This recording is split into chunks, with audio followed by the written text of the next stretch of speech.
Salute to everybody in the building. Salute to everybody in the building.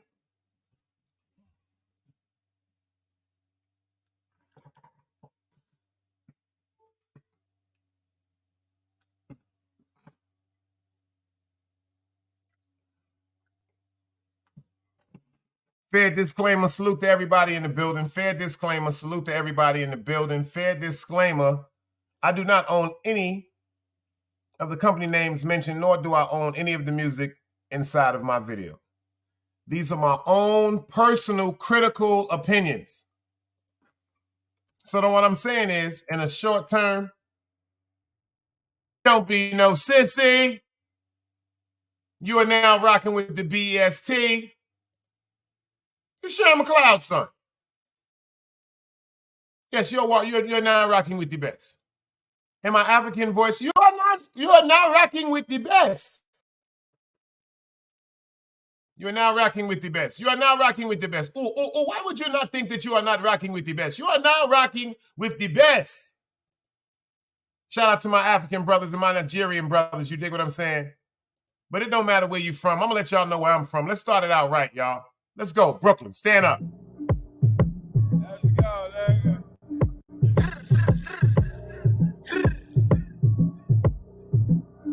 Yeah. It's your boy. Get it pop. Herb Shop. Big guns. I'm Bill Blast, Cool G Rat. Crack spots in Brooklyn with an 18. Raised the murder rate out in Brooklyn. Tight robbed his own mom's church in Brooklyn. We was wild in the tunnel. Niggas got their shine took. Boy, I'm so Brooklyn, niggas know my name. Shit, they said every time a nigga missing their chain. Had to do it for the dollars, I ain't do it for fame. Had to shoot 100 niggas just to work on my aim. We ain't aiming at your leg, double tap at your brain. Leave his body on the floor, blood flow in the drain. They light candles on his ad, we gon' spin through a game. For 40 days, 40 nights, niggas making it rain. You get knocked for that body, better not say a name. Shit, we took the same oath, my chain and your chain. I'm from the old Brooklyn, nigga, you know how we play. This whole team get it, spread love to Brooklyn way. I did drive-bys, nigga, book dice games, nigga. From picking after Blake Birdman the Miller. My gun game sick, can't name a nigga illa. Had to fire on this nigga just to show him I was realer. I had to fire on my man, he was fucking with the eyes. Had to fire on this nigga, he was talking to the cops. Had to fire on the nigga, he was fronting on my block. Man, I fired on this nigga, he was looking at my watch. I'm so Brooklyn, nigga. And when I'm out of town, they call me Brooklyn, nigga. From Detroit to LA to NC, nigga. From Jersey. Hold up, one more time. Let's go. Let's go. Let's go. Let's go. FTC, I see you. Yeah. ABG, I see you. Strong Soldier, I see you. Green Eyes, I see you. Truth Lady, I see you. Nerd, I see you. I'm Bill Blast, Cool G Rat. Crack spots in Brooklyn with an 18. Raised the murder rate out in Brooklyn. Tight robbed his own mom's church in Brooklyn. We was wild in the tunnel. Niggas got their shine took. Boy, I'm so Brooklyn, niggas know my name. Shit, they said every time a nigga missing their chain. Had to do it for the dollars, I ain't do it for fame. Had to shoot 100 niggas just to work on my aim. We ain't aiming at your leg, double tap at your brain. Leave his body on the floor, blood flow in the drain. They light candles on his ad, we gon' spin through a game. For 40 days, 40 nights, niggas making it rain. You get knocked for that body, better not say a name. Shit, we took the same oath, my chain and your chain. I'm from the old Brooklyn, nigga, you know how we play. This whole team get it, spread love to Brooklyn way. I did drive-bys, nigga, book dice games, nigga. From picking after Blake Birdman the Miller. My gun game sick, can't name a nigga illa. Had to fire on this nigga just to show him I was realer. I had to fire on my man, he was fucking with the eyes. Had to fire on this nigga, he was talking to the cops. Had to fire on the nigga, he was fronting on my block. Man, I fired on this nigga, he was looking at my watch. I'm so Brooklyn, nigga. And when I'm out of town, they call me Brooklyn, nigga. From Detroit to LA to NC, nigga. From Jersey back to the Barclay, nigga. To Labor Day parades on the Parkway, nigga. The Callaloo dumbing in the Ark, my nigga. I remember from the lab, Lennon Spark, my nigga. I rep East New York from the start, my nigga. In Crown Heights, y'all got my heart, my nigga. In Crown Heights, y'all got my heart, my nigga. In Crown Heights, y'all got my heart, my nigga. Sonny, I see you in the building. We got OG Sonny Blanco in the building. ABG, you know I see y'all in the building, man. How y'all brothers doing, man? And to any of the sisters that might pop up today, how y'all doing, man? Another day alive, another day free. Why would I wake up trying to be somebody other than me? Shots, I see you in the Brooklyn. Brooklyn, we in here. I see you. Artist Morrison, I see you in here. Yeah. You see Artie in there? He in here. Yeah. Shout out to the light side. Shout out to R&B Tizzle and Queen Jailer and the light side over there. They did a great show last night, y'all. Great show last night. See, great show. Content is starting to go around. Content is starting to go around. Word up. Content is starting to go around. OG Sonny Blanco, I'm actually proud of how he's taken his platform to another platform. OG Sonny Blanco is now starting to include a lot of the big celebrity names in his weekly wrap-up. And I think that's what's going to pull him into a different algorithm, because I don't look at OG Sonny Blanco as dirty sector. I really don't, y'all. I'm just being official. I'm just seeing it from a non-biased point of view. Shout out to Dog Soldier. I see you up in the building. From a non-biased point of view, he has a very, very good way of analytically breaking down certain situations. Dog Soldier told him he missed his calling. He should have been a judge. That's a fact. You got to have a strong mind to be able to judge things, to have an equilibrium, to deal with equality like that. So shout out to OG Sonny Blanco.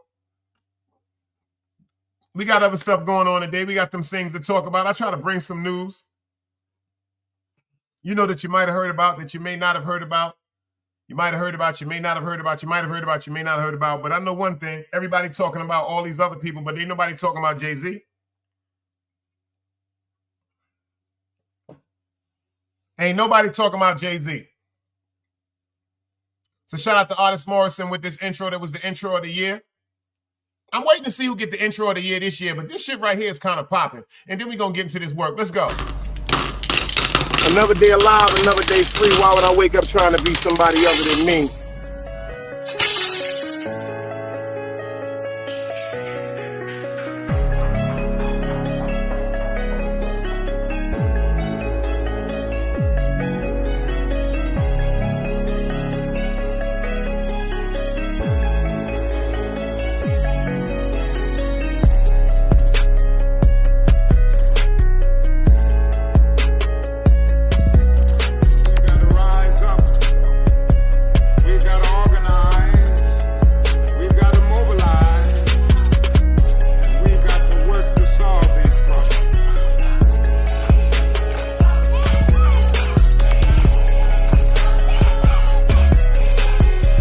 Knowledge, wisdom, understanding. Man, woman, and children. Sun, moon, and stars. Everything exists has to coexist within. Like I said, another day alive, another day free. Why would I wake up trying to be somebody other than me?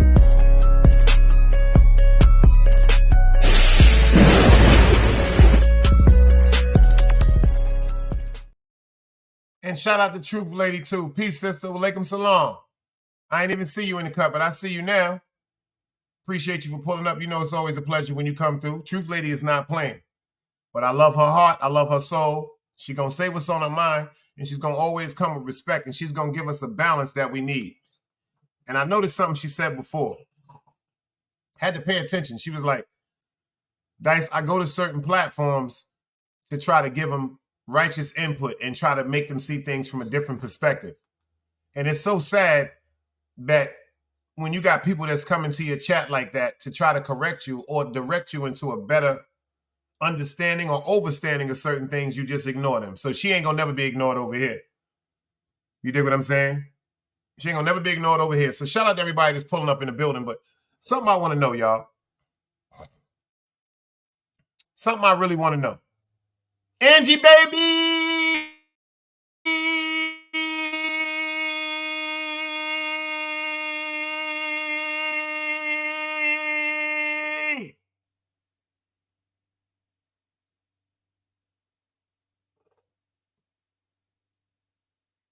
Y'all know what to do. Nerd, you in the building. Angie in the building. You know what you do. If y'all got a gun, put up your platform. Make sure you promote your platform. You dig what I'm saying? Shout out to the gorgeous ladies of iTop. You know, Cheeks of Hoodologist. Shout out the way that he just hit me a little while ago. Shout out the way the Black Team Homie. If y'all got a wrench, man, promote your channel. Drop your link. I'm not with that. Drop your link. Drop your link and make that shit fly. Shout out to Cosmology Bay. Shout out to Smitty Brim. I was talking to them good brothers earlier.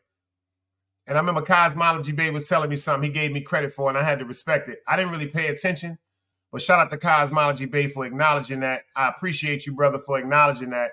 He said, Dice, when it comes to channels, especially the channels that people look at like they aren't as recognized yet, he said, Dice, you're really one of the people that's responsible for the notoriety of certain channels and the notoriety of certain things. So, that ain't me. That's just God. I want everybody to win. Everybody win. Shout out to Cheeks the Hoodologist on that late night talk, because Cheeks is not playing, but she is the hoodologist. She's a psychologist pertaining to what? Pussyology. She's got a doctor's degree in pussyology and communications. Shout out to Hood, Cheeks the Hoodologist. She has a doctorate in pussyology and hood communications. You know what I'm saying? Shout out to Ron Boogs. He hit me up earlier and said, for some reason, like I'm telling y'all, make sure y'all bell notifications are on. Please do me for my channel, for everybody's channel that you support and you follow. Just put your bell notification on, because for some reason, some type of foolishness is going on where a lot of people notifications are getting knocked off. Some people subscriptions. Shout out to Sheepstay TV. Make sure somebody put them up in the handle. Sheepstay TV. For some reason. Matter of fact, Sonny, them shits will be here Friday. They'll be here Friday. Yeah. Yeah. Shout out to Sheepstay TV, man. For some reason, they just took my notifications off. I'm like, I didn't unnotify him. I had notifications for everything. And the shit just, it might be YouTube, it might be the computers, but do me a favor, y'all. Make sure y'all find out if your notification's on. Green Eyes is in the building. I see you. That's a fact. Sheepstay Bay, that dude is dangerous, y'all. Now, see, that's somebody that I would love to, like, say we would have a competition with, because that man there is one of the breakdown kings. You could tell he had a block of, you could tell he had a brick or two. Educational purposes only for educational purposes, not to be taken explicitly, but you could tell he had a brick or two. Yo, Sonny, I see you in the building. Salute. Appreciate you. Salute. Word up. We got to stay right. Yeah, Green Eyes, and I don't know what happened with y'all and y'all situations. That's why I stay away from certain, because I don't even like seeing people clash with each other. But Angie Baby, they fire. They family over here. Angie Baby, fire. Green Eyes, you fire. Angie Baby is family. Green Eyes, you family over here. The ladies are ITOC family. Everybody that we talk about, everybody that surrounds themselves with greatness. Everybody that's over here now, we family, whether you want to admit it or not. So we over here, we just try to keep that shit peaceful, because to tell you the truth, family go through shit. Feathers get ruffled sometimes. You motherfuckers get on my nerves sometimes. Sometimes I'm going to get on y'all nerves. That's what real family do. That's what real family do, y'all. Like I said, to get on somebody's nerves or to make a mistake, I could accept that. But when you're doing things maliciously just to create a discomfortable situation, that's what the shit I don't fuck with. A mistake, a misunderstanding, I can understand. I say this all the time. You will never know if you offend somebody unless they tell you that they were offended. I could be joking with somebody, playing with somebody, unless they say to me, yo, Dice, I don't like how that sounded, or Dice, that may have, it kind of upset me, it hurt my feelings, or it made me question your genuine intentions with our friendship. I got to respect that, y'all. I got to respect that, y'all, because like I said, just because you offend someone doesn't mean you did it purposely or intentionally. That's all I try to get across to people. Like, sometimes people just make mistakes. Sometimes we get caught in bad situations and in bad timings. Word up. That's a fact. But it's all love. Spread love. It's the Brooklyn way, like OG Sonny Blanco said, the old Brooklyn way. I want to talk about something, though. I want to talk about something. How y'all feel about this picture right here?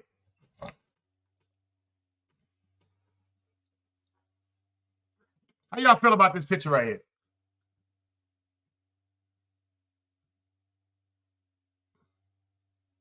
Green Eye says, shout out to Dice for the major transformation. It's not that, but I appreciate that anyway for the acknowledgement. It's not that, Green Eyes. It's not a transformation. It's actually who I've always been. You know what it is?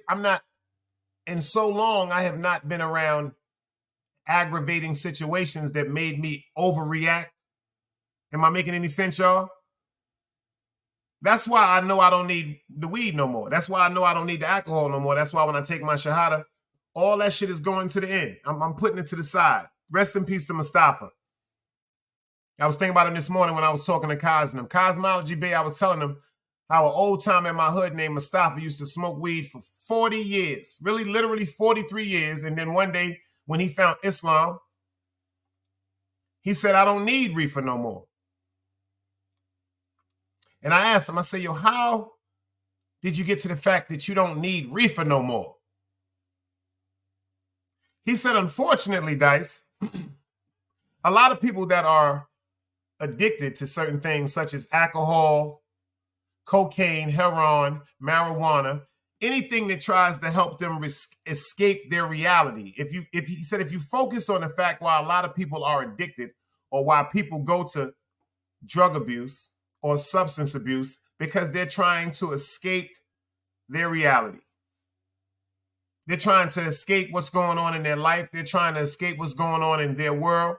They're trying to escape the realities that consume their brain.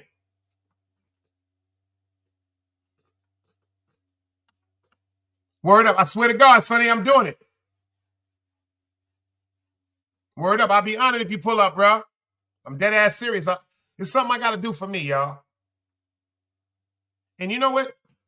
This was triggered when the movie Belly came out in 1998. And I didn't even notice that. When I was watching the movie Belly, there was a scene when Nas was in the barbershop. And he was telling his man, he was like, yo, me and Tia and the baby, we about to move to Africa. And the dude looked at him and was like, yo, you going to Africa? He was like, yeah, I done been everywhere else around the world. I'm going to Africa. He was like, but what about the weed? I never forget this. Watch the movie Belly. He said, but what about the weed? And Nas just looked at him and was like, yo, I don't need that shit no more. And then I think about what Mustafa told me years after the movie. And he said, if you're trying to escape reality, maybe your reality you need to correct. So what he was saying is, if you correct the problems that's going on in your life, unemployment, depression, problems with your lady, problems with your man, problems with your children, problems within yourself, there are steps and measures that you need to take to correct them problems. Once you correct these problems and begin the process of healing yourself, once you start eliminating the situations that erupt you, that agitate you, that bring anger out of you, like a bad relationship, like a bad friendship, like a bad job. Once you start deciphering and pinpointing the things that agitate you, that raise your blood level, now it's up for you to find out a way to eliminate these things out of your life. Pay attention.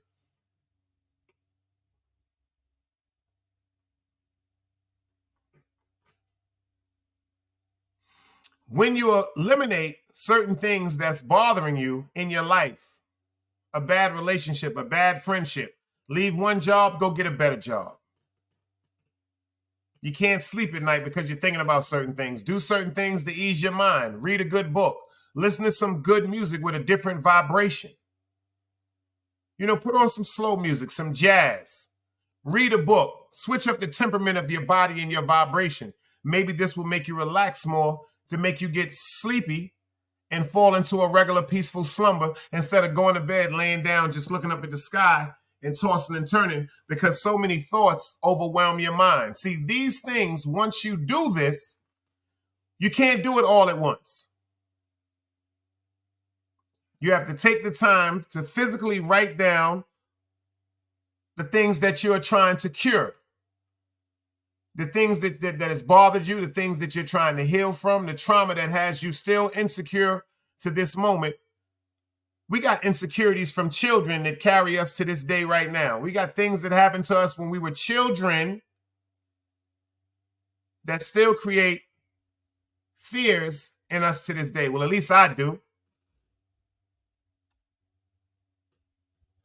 At least I do. So once we start eliminating all the problems that's upsetting us, maybe we can have a peaceful life. So what I want to do is I want to deal with the world from a sober mentality. When I stop smoking weed in January, I'm not just going to eliminate THC out my body because that's going to push me through withdrawal. That might agitate me also.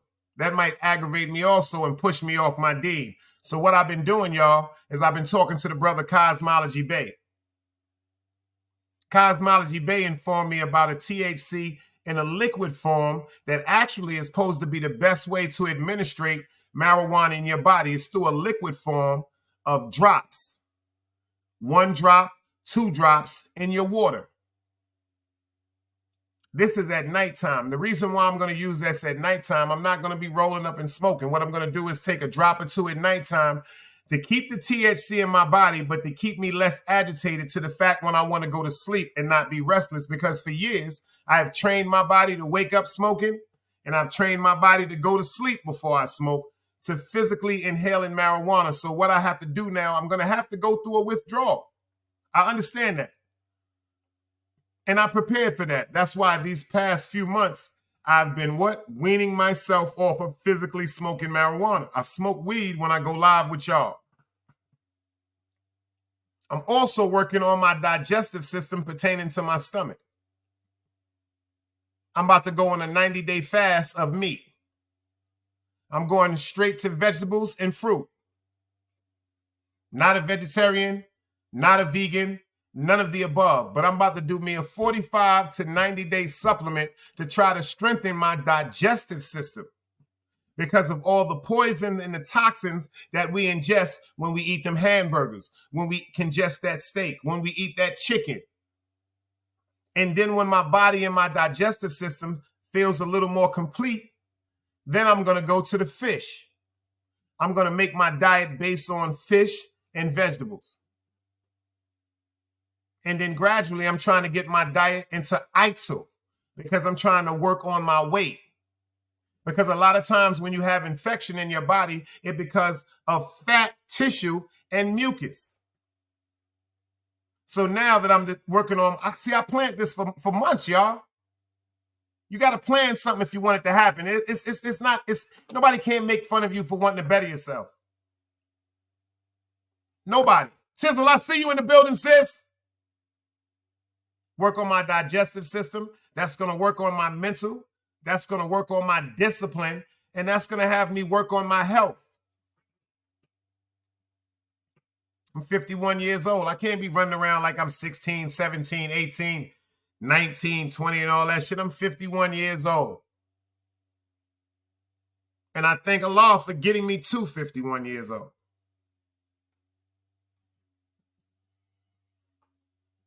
Facts. Facts. Medicated Wookie, I see you in the building, beloved. Salute. I got certain things that I'm trying to do. It might help y'all with what y'all going through, but I know what I got to do to get me. So when I take my shahada, I'm going to hold it down on the deen. Like Sonny Blanco said, I was talking to one of my good friends, and she was telling me because her family is with Islam. Shout out to Keish. And she was telling me how, quote unquote, it's not against the religion to sip some wine. But it is against the religion to be drunk. And I do like a little nice cold cherry jubilee. Clarice, I see you in the building. Like I said, the new year shouldn't be a reason for anybody to try to do something new or start a new resolution. You can start a new resolution every day, but you have to stand on it. What I feel is each day we have, try to make better than the day you had before. If that makes any sense. Try to make the next day better than the day we had today. Like tomorrow, I'm aspiring for tomorrow to be better than today.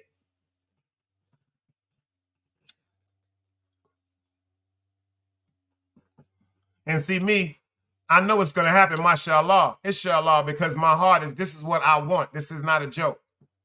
I don't care what nobody else wants. I know what I want. I know what I need. I know what I need, and I'm still going to be nice. I'm still going to be me. My personality is still going to be me, but I'm going to give the whole world, I'm going to give myself a better version of me.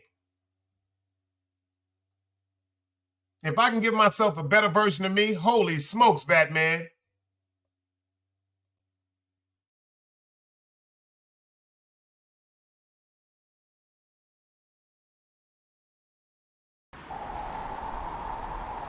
You can't play both sides, you niggas gotta choose. Niggas out here being tough until they make the news. Mama said her son ain't hurt nobody. The streets said her son was catching plenty bodies. If you accept these charges, then please hold. In every hood, it was a nigga that was tough, but he still told. Like, what I gotta do to make you niggas rhyme? Like, I'm ready to kill when the kind of minds I'm cautious. I'm dealing with more sticks than a porcupine. Quill spines, whatever you wanna call them. Yeah, plus my little mama, she a trap queen. Doggy, when she mixed with that Fetty, give him a wop lean. It was a whole lot of cars when there was stimmies round. We going over a year and half you niggas down.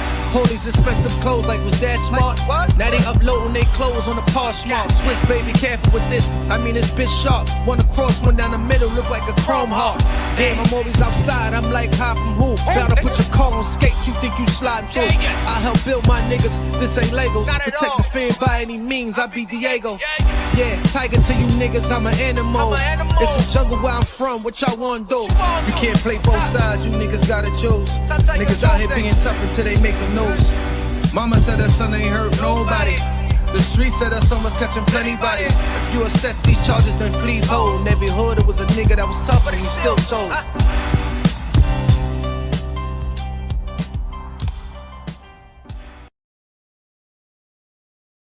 Power to the people. You know that's me. Let me ask you something. How y'all feel about this picture right here? Y'all still never told me how y'all feel about this picture right here. Let's get into this work. It's time to work. It's time to work, y'all. It's time to work. You know I'm the breakdown king. You know I'm the breakdown king. And shout out to Artist Morrison and R&B Tizzle and Queen Jailer. I told y'all before, Artist Queen Jailer and R&B Tizzle last night did a hell of a fucking show. Because they're talking about things that's interesting throughout the world and they're breaking it down from their point of view. They ain't disrespecting nobody. They having a great time breaking down certain things that's affecting every one of us when it hears us. So I want to know how y'all feel. How y'all feel about this picture right here? Talk to me about this picture, man. How y'all feel about this picture? Dog Soldier said I was hating.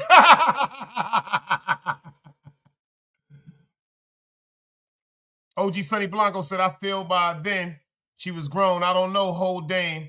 R. Kelly, I hold her parents who signed her for. That's a fact. That's a fact. That's a fact.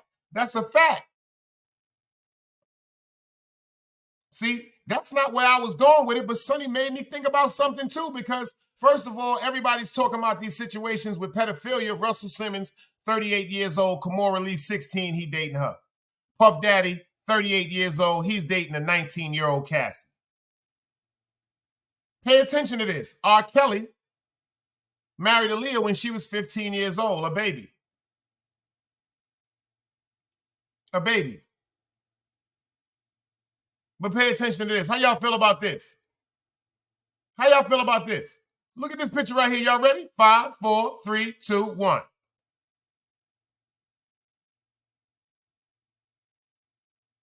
Uh-oh. Uh-oh. Y'all don't want to talk about that picture, do you?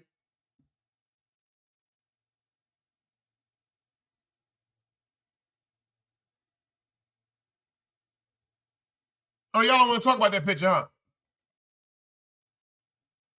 Oh, y'all don't want to talk about that picture, do you?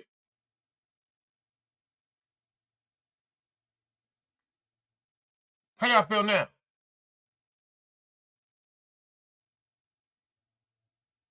Talk to your boy. How y'all feel now? You see that picture right there? How do y'all feel now?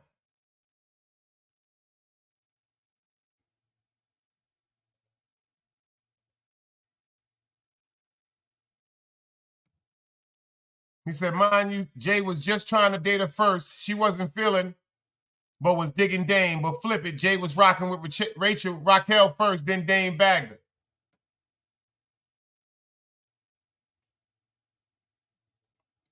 That's what I was looking for. That's what I was looking for right there. That's what I was looking for right there, Dog Soldier. That comment you said right there. That comment you said right there. That comment you said right there is what I'm talking about. And the reason why I'm talking about that comment right there is they say that she is the reason why Jay-Z and Rockefeller had the fallout. Now I'm going to show you this picture again. Check this picture out. Look at Aaliyah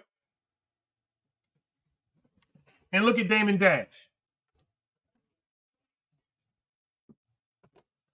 You know I'm the breakdown king. Don't play with me. I'm Sharon McLeod, son.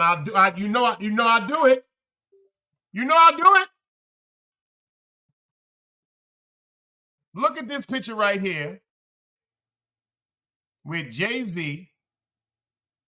Dame Dash and Aaliyah.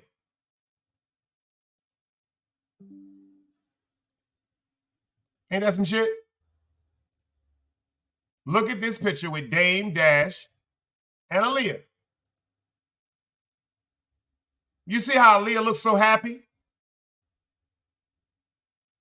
You see how she looks, what's the word we say? Ecstatic. She can't get enough of them. You notice that, y'all?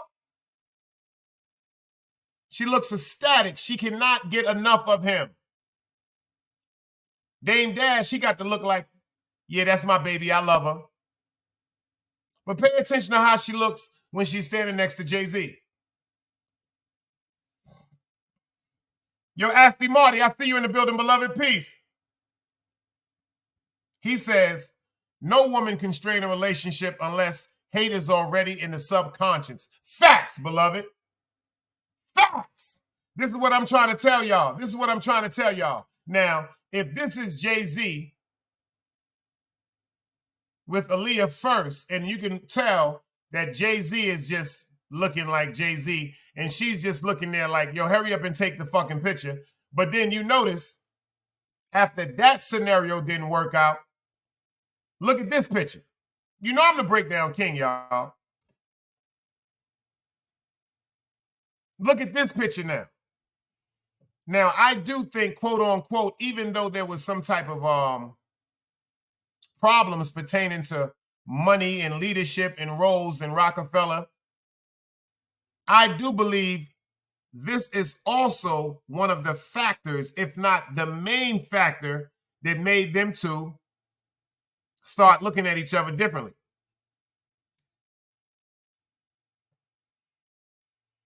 Pay attention to this right here. Let me show you some more pictures. Do they look like happy friends? Pay attention to the eyes in the pictures. Do these look like friends, y'all? Because Dog Soldier, you know the rules, bros over hoes. But look at the pictures right here. Look at the squinting in both of their eyes. Do that look like admiration? Or does that look like a picture where they just saying, yo, take the fucking picture and let's get the fuck away from each other? Green Eye said they look like cold-blooded enemies, y'all. Tizzle said, not at all. Dog Soldier said, far from. Nerd said something very important. He said, Dame is a snake. Feel it in the air was a shot at Dame.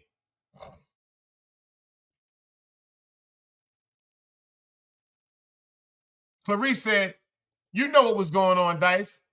Back and forth, they was in that box. If you find a picture of Jay-Z and Aaliyah not cropped, his hands is also friendly on her. That's a fact. But pay attention to this next picture with Dame Dash and Jay-Z. Do they look like friends?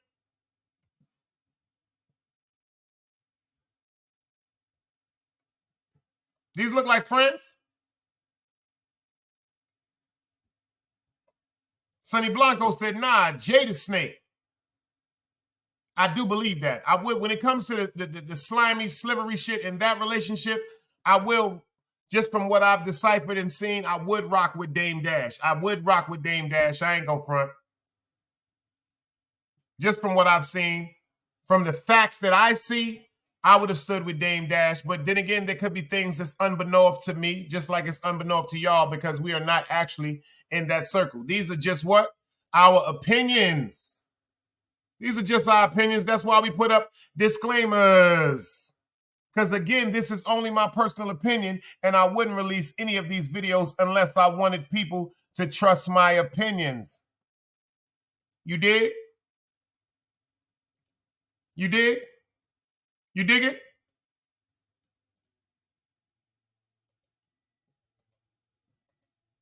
Stocky B, I see you in the building. Stocky B 24, I see you in the building. But check this out, y'all. I want to show you another picture. Check this out. I want to show you another picture. I show you the picture right here, Jay-Z with Aaliyah, right? And she was relatively young then, right? And everybody's talking about Puff Daddy and this and that and this and this and this and doo-doo and da-da and day-day.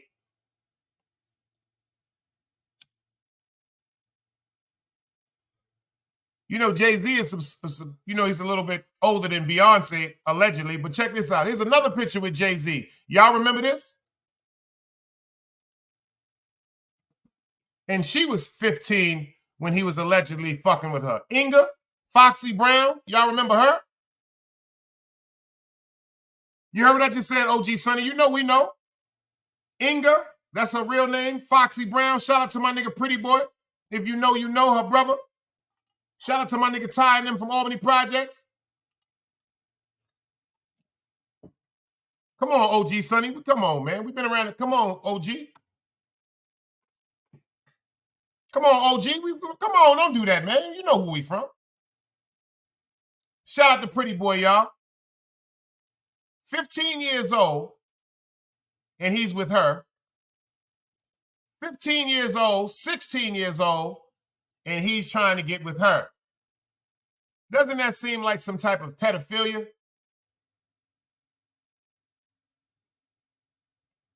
But listen to what the great, you know, I was telling y'all about this before, right? But listen to what the great Jaguar Wright had to say about this whole situation. Rock with me right now, y'all. Pay attention to this. Fair usage. Fuck you, Sean. You know, I ain't simple like his wife, and neither was Aaliyah. I guess that's why he had her killed. Fuck you, Sean. You know, I ain't simple like his wife, and neither was Aaliyah. I guess that's why he had her killed. You killed that young woman.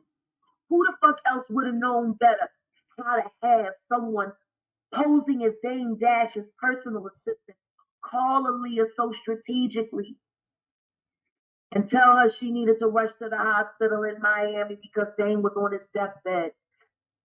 Fuck you, Sean. You know, I ain't simple like his wife, and neither was Aaliyah. I guess that's why he had her killed. You killed that young woman.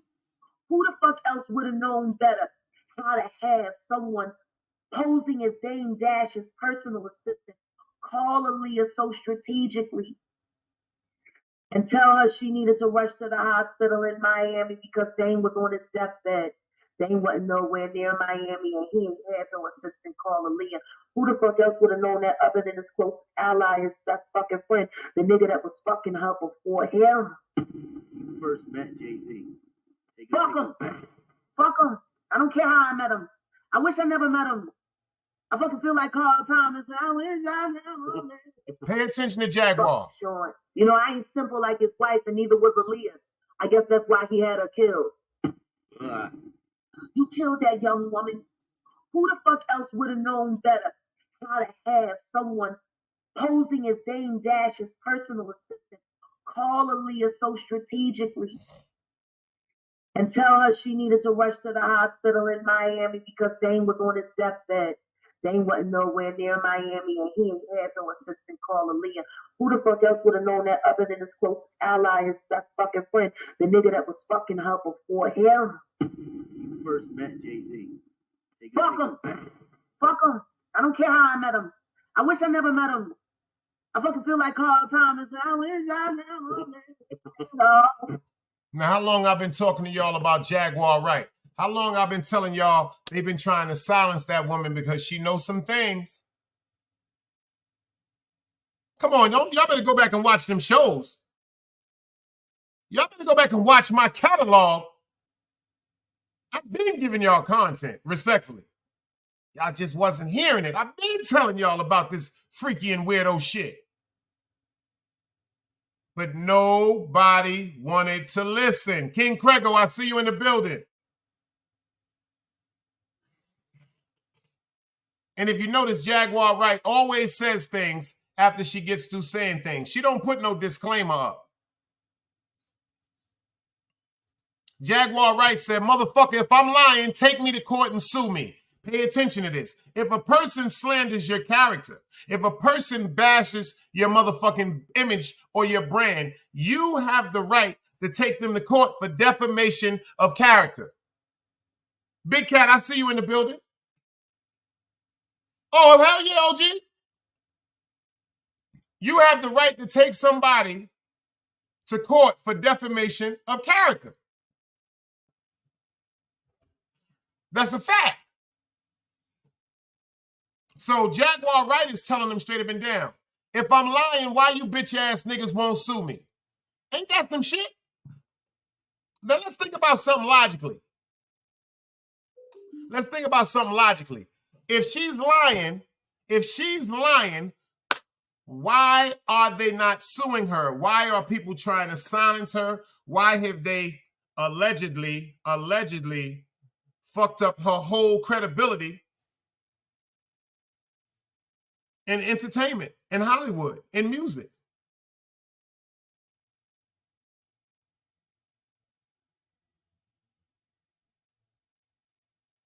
Is it a coincidence that everybody that's speaking out against these hideous acts these people are allegedly being accused of, things are ironically happening? Do I have to go down to this one more time? It was 5 people that came together in a conjunction that wanted to promote parties, but unfortunately, the first big party they promoted was a trampede where people were killed, and that was Heavy D, Puff Daddy, Andre Harrell, Albie Shore, and Kim Porter. Pay attention. Kim Porter, rest in peace. Andre Harrell, rest in peace. Heavy D, rest in peace. Albie Shore was in a coma for 2.5, almost 3 months. He almost died. He won't even say Puffy name. And the only person that's alive out of that whole group of investors that was supposed to come together to have this big conglomerate for promoting parties is ironically Sean Puffy Combs. But what about Jay-Z? The links is dropped. I dropped the links, OG. The link dropped. What about Jay-Z? I'm showing you pictures right here with Jay-Z with Aaliyah. Educational purposes only, whether they slept together or not. Then I'm showing you pictures again with Jay-Z right here with the 15-year-old. Now look at Foxy Brown face. Does she seem comfortable? Or is it just me? Does she seem comfortable? Or does it seem like she's just with this nigga like you fucking pervert?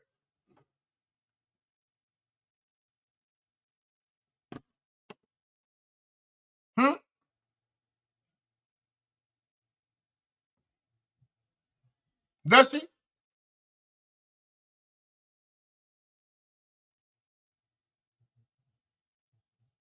Hold on. We got somebody in the building. Hold on.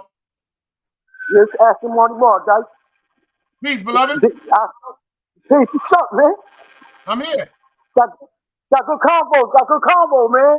That's a fact. I see you in the building, beloved. I ain't see you just now moving around the bottom. How you feel about this? Talk to me, man. Tell the people who you are.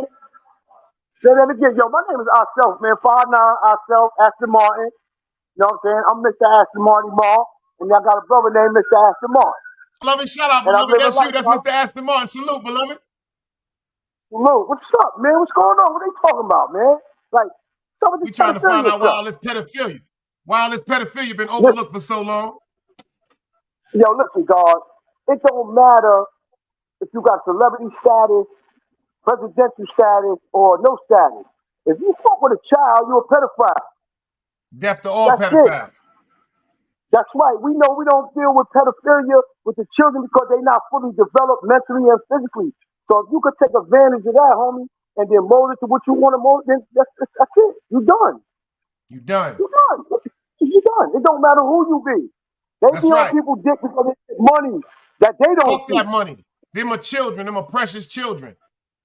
That's KRS-One had a song. He said the girls look so good, but their But brain the is brain not is ready. not ready.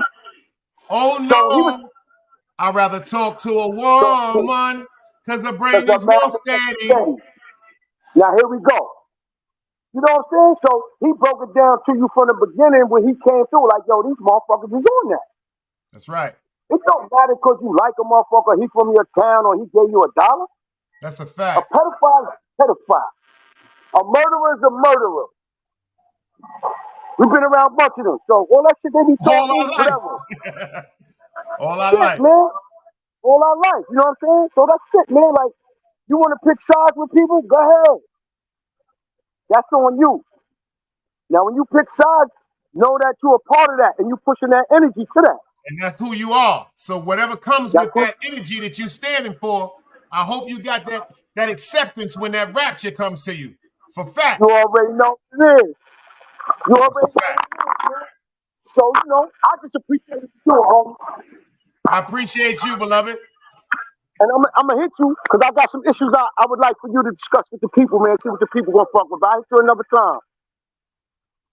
You know what I mean? And we I'm going here. to And get back. as long as now I know who you are and you know how to get up here and you know you up here. That ain't nothing, beloved. Make sure you pull up. Yeah, I got you, homie. Where's mom? And I'm right staying now, on their homie, back. I gotta stay on their back, man. I gotta stay right on their now, back, homie, man. Yeah, do that. Do that.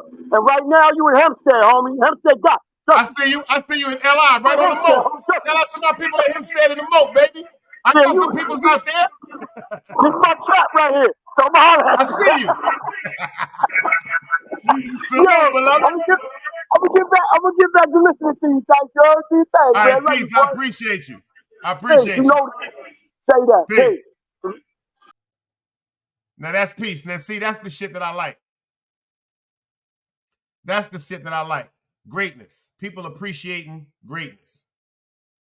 That's what I like. People appreciating greatness. See, let me explain something to you. He just said something that a lot of people don't understand. When it comes to pedophilia where we from, it's death to all fucking pedophiles.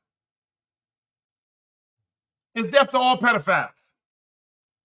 It's death to all pedophiles. It's nothing to talk about. And in the words of my man Ron Boogs, I got to play this shit because we can't do that. Because the streets don't love us. Let's go. The streets ain't never loved me. The streets ain't never loved me, yeah. The streets ain't never loved me, yeah. Streets ain't never loved me since my brother died. My mother cried. Tears in my eyes bleed red. Ain't no love inside. Streets left me dolly. My phone, they left it holy. Dawn was in that passenger side when they tried to fool me. Yeah, you know the streets ain't never love us.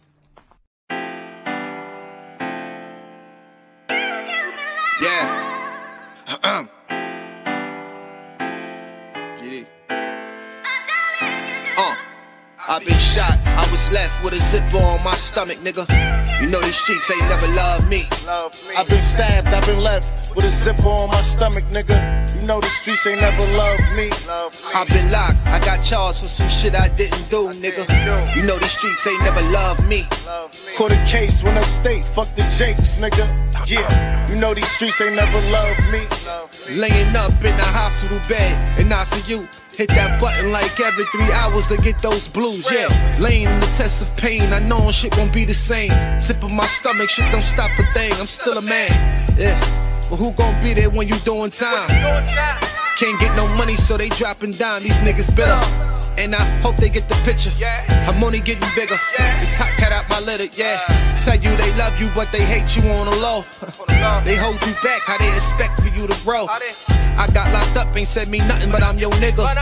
My body numb, I got no feelings for you niggas. I'm from what niggas will shoot you right here in these hallways. If you got trust in that loyalty goes a long way. These size 11s, these pussies can't walk a mile in. They hit my cousin with life and he's still smiling. I've been shot, I was left with a zipper on my stomach, nigga. You know these streets ain't never loved me. I've been stabbed, I've been left with a zipper on my stomach, nigga. You know the streets ain't never loved me. I've been locked, I got charged for some shit I didn't do, nigga. You know these streets ain't never loved me. Caught a case, went upstate, fuck the Jakes, nigga. Yeah, you know these streets ain't never loved me. Streets ain't never loved me since my brother died, my mother cried. Tears in my eyes bleed red, ain't no love inside. Streets left me dolly, my foreign, they left it holy.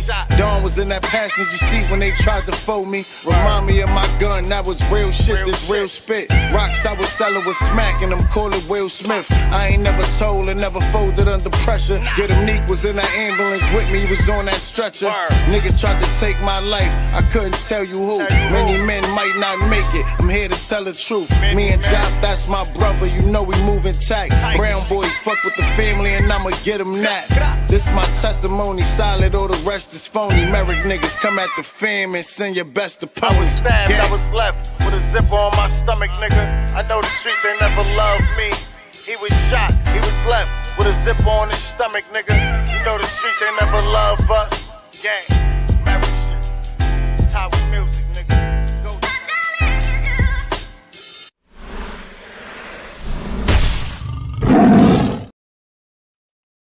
Yo, shout out. We got the light side in the building. Queen Jail up in the building. Salute. I see you in the building. Uh-oh, we got the guard Green Eyes up in the building. What's good? What's good? What's good? How you feel about what's going on with this situation, bro? Shit. With this pedophilia, because Jay-Z was overlooked. So how you feel about that I brought that to the light? Because I forgot about that coming up in Brooklyn. I know Inga. Shout out to Foxy Brown. I know Pretty Boy. That's her brother. Yeah. I was at Albany Projects when his bike disappeared. His motorcycle disappeared. And shout out to my nigga Dino and them for bringing that bike back. You heard? If you know, you know. But she was 15 years old when she was messing with him. And me personally, I don't have a daughter, but I got a lot of little cousins that I care about. And if I hear about a 37-year-old man dealing with one of my 16, 17, 18, 19, 20-year-old cousins, I promise you, I'm going to have to do some research. Because number one, under 21, under 21, I could be really informed about, but love comes in funny ways. Because in the South, it was legal to get married at 14 years old. See, it's different laws down in the South. Me, I look at it as pedophilia because I don't think a child, 14, 15, 16, 17 years old, mental is prepared. That's why I did the segment yesterday pertaining to the young man that actually took off somebody's head at 16 and has been in jail 26 years and they gave him natural life. You can't give a child life when his brain is not developed. And now they're saying that certain people's brains don't even develop until 29. That's a fact. And make sure y'all put up Queen Jailer 2. Everybody put up Queen Jailer 2, man. Make sure y'all put them up, man. R&B Tizzle, Audie, and everybody. Y'all got y'all hammers, so put it up. Green Eyes, what up? Is your phone still messing up? Did you get your Wi-Fi all right? Yeah, I'm trying. I don't know why this joint be doing that. But what I think, it's a lot of them that did that, like, even in some states, like, remember I told you I'll be on the other application, networking and stuff like that. Other states, the female told me, she was 18. She said, it's legal out there. So I'm like, there's older people actually. Yo, Green Eyes, you got to back up a little bit. You scare me. I'm looking at your nostrils. Huh? I'm looking at your nostrils. I'm feeling like a gram of cocaine, allegedly. I'm looking at your nostrils. I need you to back up. You know what I'm saying? You're looking good. You're looking like Ron Jeremy. You're looking real good. You back. You got a glow. You got that light around you. Yeah, appreciating everybody. I'm loving you got your energy back. You fighting. Your channel that shit is gonna pop off. Everybody know who you is. Just don't switch up your stay in cruise control, bro. Stop speeding. Yeah. Appreciate that. Thank you. Word up. But you got a daughter, Green Eyes. Let me ask you something. I hope you never would be put in this situation. But how would you feel if your daughter was 17, 18 years old and came to you and said, yo, Dad, I know you might be upset. I want you to hear this from a non-biased, not an ignorant point of view, because these are things you're going to have to think about that you probably think about now, but 20 years is right around the corner when you have a child. I didn't understand this until I had my son. My son, I still see him born and he's 26 years old. So them years fly, especially when you're being a parent. You dig what I'm saying? So how would you feel? Would you be open and subjective to it because we have to think about it. In our neighborhood, shout out to my man Calvin Klein, God bless the dead. He was dealing with a young lady by the name of Tawana. When Calvin Klein came home from the feds, Calvin Klein was 42 years old. Tawana was 20 years old. Pay attention.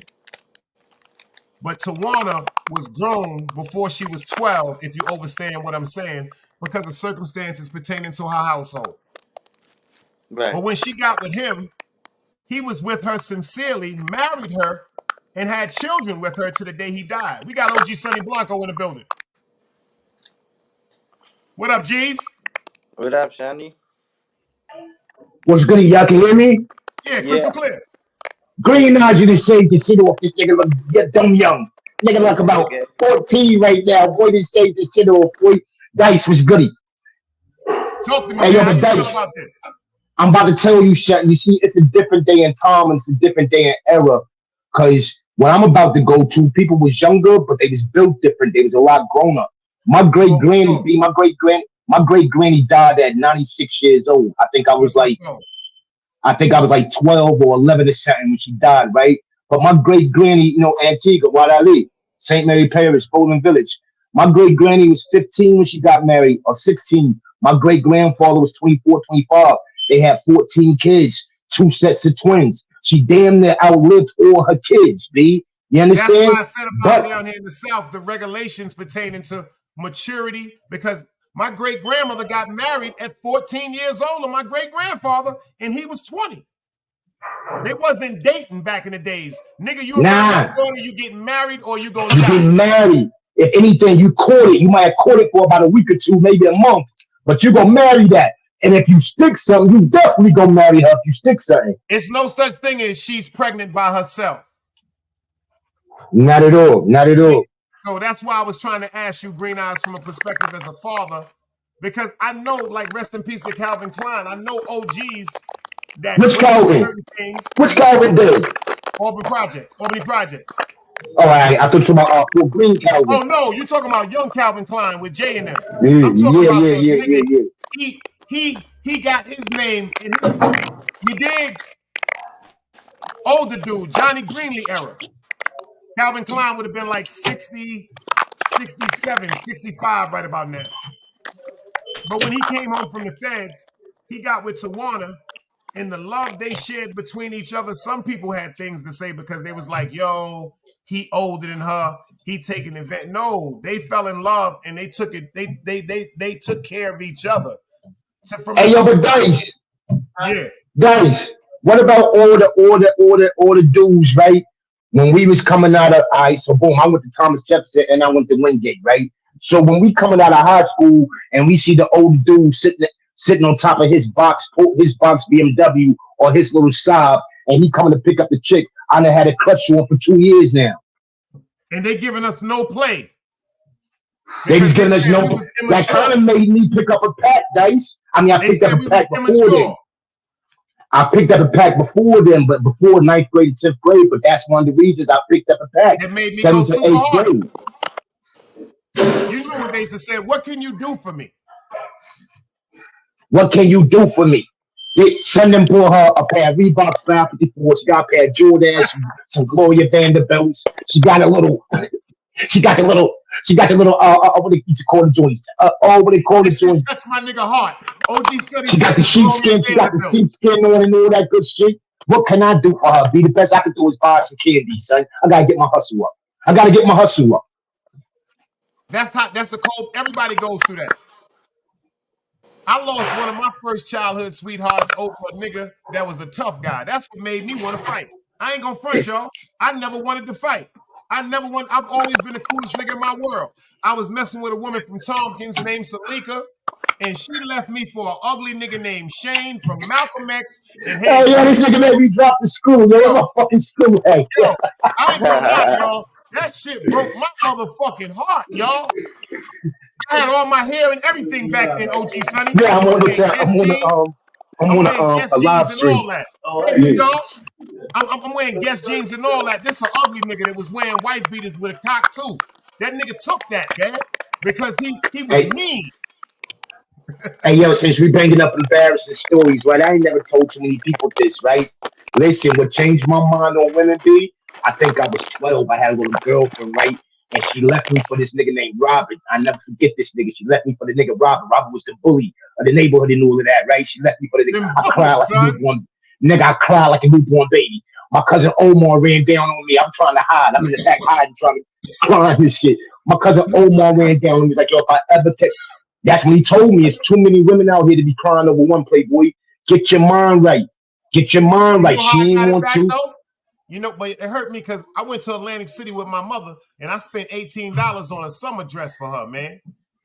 I bought yo, Salika Rose, if you watching this shit, I bought you that $18 dress. Remember, it was pink and white, and that shit said Atlantic City, Trump Plazas. And you told me you love me. Yo, I swear to God, y'all.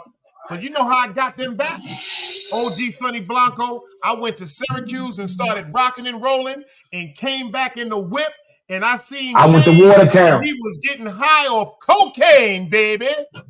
I went to Watertown and got right for the summer and came back. Litty I you came up. right back to the sty in that whip. Ah, you get, you get. But Green Eyes, what would you do though? How would you feel about an older man trying to date your daughter?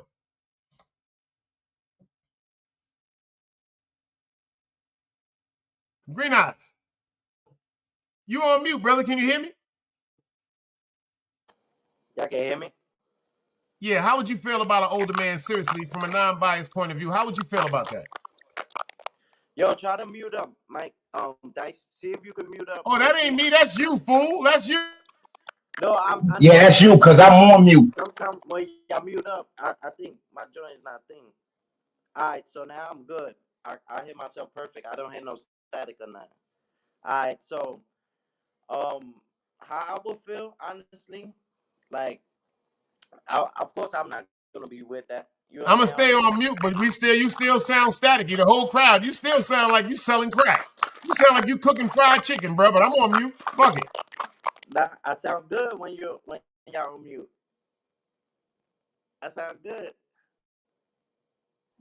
Hey, Dice, chill, Dice. You got people asking me at work if I'm okay. They think I'm talking to myself already. You got me over here bugging, B. Hold on. Let me land. Let me land. Let me land. Let me land. As long as y'all can hear me. As long as y'all can hear me, that's what matters. All right, so I, where I come from, you feel me? There've been people with that type of relationship that Dexter's talk about where the age ain't right, but the love is there. It's there've been people that the age ain't right. It doesn't look right. It doesn't feel right, but they actually got love for each other. Like I know one of my mans, he was like I think 21, and he had a girl that was like 17. And at first, I would always be upset at him and shit like that. I will always, I don't want to fuck with him no more. But then when I actually noticed, like this girl was suicidal. This girl didn't have no family. This girl, like, he was the only one she really had. You feel me? So I'm like, I can't get in between that because even though the age ain't right, the love is real. You understand? They really got they're gonna love each other or they're gonna die. So I'm like, you know, so certain things you gotta break it down. But with the age thing, when it comes to any girl that's young, it doesn't look right, bro. Even in certain states, I was telling you, you could be 18 years old in certain states, you legal. Like I wouldn't, even me, I'm 27. I don't even see myself sleeping with a 21-year-old, and I'm 27. You understand what I'm saying? Like we gotta Now have real. mute yours because I ain't up here cooking chicken. Mute your microphone. All right, I Hey, got yeah, you. I don't know about that one, though, Green Eyes. If I'm 27 and she 21, 22, I'm I'm busting her rocking, nigga. ass. I'm busting I'm her ass. rocking. Raga, raga, raga, raga. Oh, you get raga. Green Eyes be lying. I don't know why Green Eyes be lying to y'all. Green Eyes, you ain't got to lie to us, nigga. You is not turning down no 21-year-old pussy. Nigga, that's why you cut the hair off your face, because you probably ate it before you fucked it. Nigga, you Ron Jeremy's son. You gonna fuck that pussy ass. You are Ron Jeremy's son. I'm definitely gonna say no to it. You Not have Ron the Jeremy. bloodline lineage of Not one of the Ron greatest Jeremy. porn stars ever. Not Ron Jeremy. Ron That's Jeremy little got Ron charges Jeremy. now. That's little He RJ got right there. charges now. Don't he got charges now? Dice, don't put that on him. Oh, He what? got charges now. Yeah, he got caught up about 2-3 years ago on some crazy shit. Yeah, Yo, Ron you better Jeremy. I go think check he's in on. You better jail. go check on Pops.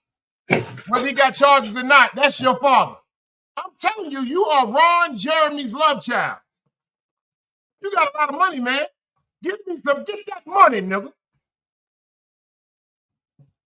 But seriously, you made a great point though, Green Eyes, because love is really love. He right.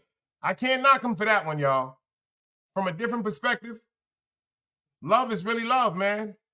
And unfortunately, because of people's situations and things they've been through, they're going to gravitate to certain things that we may look at as strange. But to them, it's love, y'all. Word up.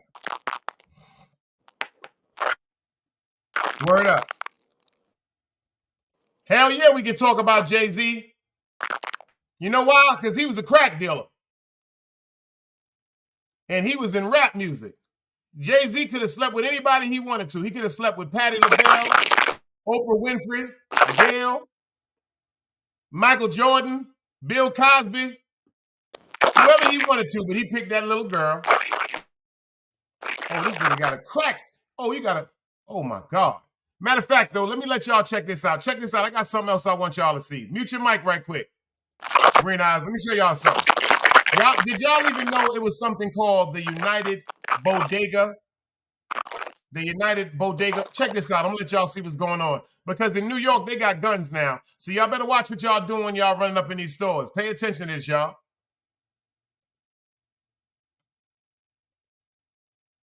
The United Bodegas of America announced hundreds of bodega workers are now legally licensed to carry concealed guns.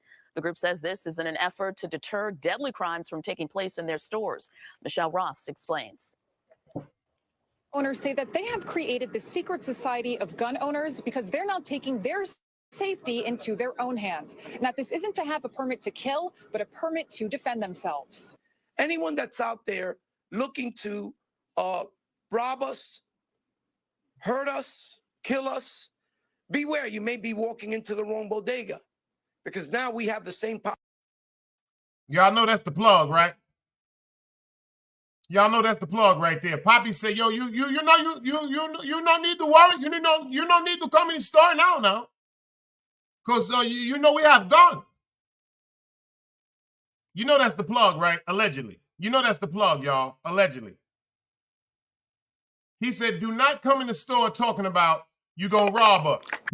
He's telling you right now, do not come in the store talking about you gonna rob us, because let me tell you something how intelligent these people are. I didn't even know it was something called the United Bodega Association. These people came together and they went and fought for a law to carry handguns, and they fought for a law to carry concealed handguns. And the reason why they won that law is because first they was going to give them the guns, but they said the guns had to be visible. But they said, no, we're not going to show them that we have guns, because if they are fully aware to the fact that we have firearms, they're just going to run in, and instead of trying to rob us, thinking that we can't protect ourselves, they're going to run in with the plots and the attempts to assassinate us before they rob us. Listen to what they say. Firepower you have. Hundreds of bodega owners in New York City are now legal gun owners. This was nearly a 2-year process, and the United Bodegas of America says it took this long because they wanted to do it safely, legally, and secretly. And the knowledge of which bodega owners carrying a concealed gun will be kept a secret. You don't want anyone to shoot you before they rob you, because they know you have a weapon. The announcement was made at the UBA headquarters in Inwood, where the courses are held by duly authorized instructors like Johnny Nunez. He's a retired NYPD sergeant and former police academy instructor. Having a firearm is a defensive tool. It's a defensive tool. It's not an offensive tool to be used when your life or the life of another human being is, and keywords, imminent danger. The group says its only intended use is to prevent themselves or some. That's a fact, dog. I'm with that. I'm with that, dog. You see what dog said? Yo, Dice, let's do a show on gun education. Matter of fact, dog, we need to do that at least one time a month continuously, because something that man just said, I need y'all to pay attention. I'm going to rewind what he said.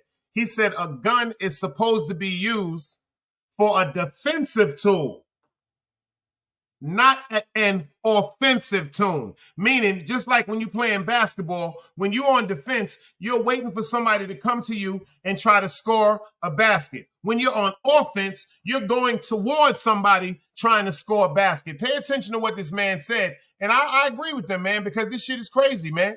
Let's go. Let's get this work. Because they know you have a weapon. The announcement was made at the UBA headquarters in Inwood, where the courses are held by duly authorized instructors like Johnny Nunez. He's a retired NYPD sergeant and former police academy instructor. Having a firearm is a defensive tool. It's a defensive tool. It's not an offensive tool to be used when your life or the life of another human being is, and keywords, imminent danger. The group says its only intended use is to prevent themselves or someone in their store from getting killed.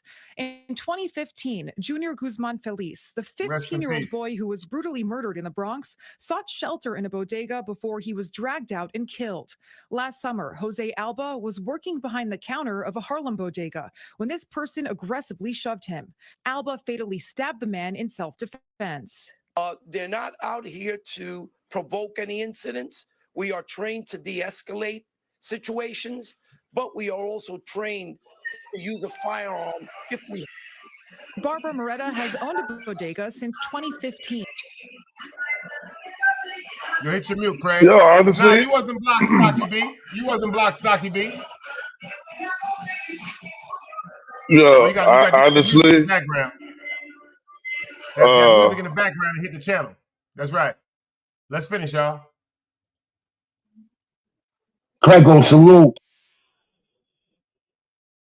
She's Salute, Sonny. for a license through the group. When they see a woman, they think they can do everything, you know. But if I have my gun, so I think it's better for the store. And as more bodega owners apply and obtain their permits within this secret society, it will remain a secret society. Reporting in Washington Heights, Michelle Ross, Fox 5 News.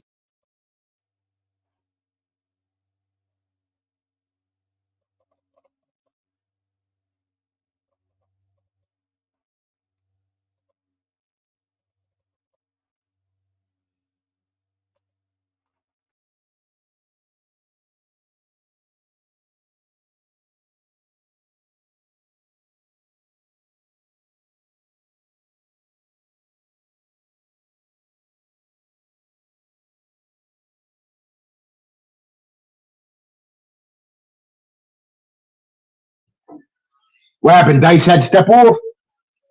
My fault, y'all. My fault, y'all. Oh, there you go. There you go. All right. It froze up on me. How y'all feel about that? I'm going to get back into it. Let me pull that right back up. Yeah, I just had to come out the fucking spot. But yo, honestly, it was time for that, dog. Because honestly, if they should have been did that, you know, because if they would have did that when that kid Junior got hurt, he would have probably been alive.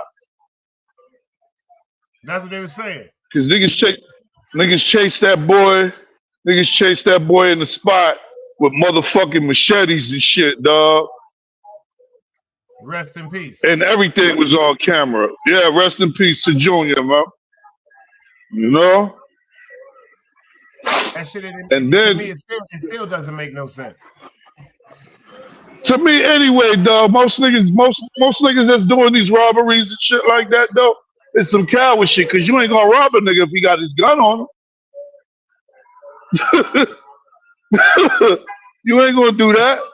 I have not yet heard a nigga go gun for gun with a nigga. Listen to this. That's the part I wanted to go back to again, because he said something that made sense. Imminent. Let's go. Let's listen to what he said. Imminent danger. Yeah. He said it's not supposed to be used. Yeah. To be used when your life or the life of another human being is, and keywords, imminent danger. The group says its only intended use is to prevent themselves or someone in their store from getting killed. In 2015, Junior Guzman Feliz, the 15-year-old boy who was brutally murdered in the Bronx, sought shelter in a bodega before he was dragged out and killed. Last summer, Jose Alba was working behind the counter of a Harlem bodega when this person aggressively shoved him. Alba fatally stabbed the man in self-defense. They're not out here to provoke any incidents. We are trained to de-escalate situations, but we are also trained to use a firearm if we have to. Barbara Moretta has owned a bodega since 2015. She's considering applying for a license through the group. When they see a woman, they think they can do everything, you know. But if I have my gun, so I think it's better for the store. And as more bodega owners apply and obtain their permits within this secret society, it will remain a secret society. Reporting in Washington Heights, Michelle Ross, Fox 5 News. But y'all want to hear something funny? They have to go through them. That's not the police they going through. Them niggas, like they said, they got their own secret society where they came together, like I told y'all, and shout out the Dog Soldier for putting it into me. And when we do that first class on gun education, you have to have shooter's insurance. Even though you have a legal firearm, and even though certain situations can be justified immediately, there are some situations pertaining to shootings and homicides that may be left up to be held as an investigation, and you might be charged. So because of shooter's insurance, shout out the Dog Soldier, you're protected.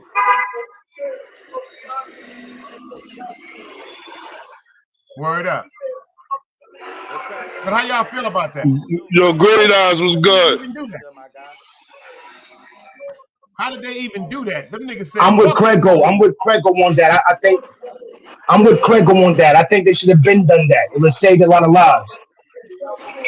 Yeah. Yeah, dog. For real. Because, yo, Dice, think about it. That's how we used to hold a store down in our neighborhood. Niggas used to bring their ratchets, yo, op, hold this for me. No, I was just about to say that, yo. How many times? I know. He already know how to bust a gun. All jokes aside, he already know how to bust. My gun stayed in the Haagen-Dazs. Oh, I used to sit right there in the freezer like this. My gun is in the Haagen-Dazs like this, allegedly, educational purposes only. Right here in this corner store right here. And I'm sitting there like this. My gun, big dirty gun, sitting right there in the Haagen-Dazs, son. I had my shit in the Dunkin' Donuts. I had my shit in the Dunkin' Donuts right there on Church and Nordstrom, that Dunkin' Donuts right there. I used to have my shit right there. That's that PPE. That's what you call PPE in the hood. That personal protection equipment. We used to go to parties with vests. That's how fucked up we was. We used to go to niggas' parties that we knew they ain't like us, or we was fucking with broads with guns and vests. That shit don't make no sense. You want to know house party with no bulletproof vest? You supposed to go with hot as hell. You supposed to go with a hot as hell, guys. Yo, you supposed to have You're hot as hell. You can't even dance. You can't even dance or nothing. And then you got a vest on. We got a shirt on. We got a champion hood on. We got an army jacket on with the lining inside. What's we doing, man? Y'all be, all jokes aside, y'all think I be joking sometimes. So that's why I gotta say shout out to Behind the Bar for pulling up yesterday, because when he came and spoke to me yesterday, he was like, Dice, everything you told me came to light. And like I told him, you gotta, you gonna give it away for YouTube? YouTube? That shit, it ain't worth it. It ain't worth it, bro. That shit ain't worth it. YouTube? Hell fucking no. They ain't gonna have me as the laughing stock. Nigga can eat a dick. Shit is crazy. No, man. no. Nigga, I'm trying to pay these bills after these bills. I don't know. I know I got a dude over here standing behind a wheelchair praying, reading the Bible and shit out loud. That I nigga don't said even he think you back can there hear praying. that though. That's what I meant to ask y'all too. What? I want to know if this situation right here is called snitching. I got a situation, a scenario. I got to mute you, Craig. That's ever buried. I want to know if this situation right here, y'all, is called snitching. Is this situation here pertaining to snitching? Because I hate hearing the word snitching and this nigga snitching and snitching. I am really tired of the fucking word snitch. I don't know if I'm making sense right now. I'm not telling nobody that you should get up and go tell. I'm not telling nobody that you should get up and hold back some information. But let me tell you something. Is it snitching, or is there certain reasons? Is there reasons that you shouldn't talk to the police, or is there reasons that you should talk to the police? See, I don't understand. So I want y'all to pay attention to something that I looked at and I found very interesting. And I want to see how y'all feel about this right quick. You are now rocking with the best. Let's go.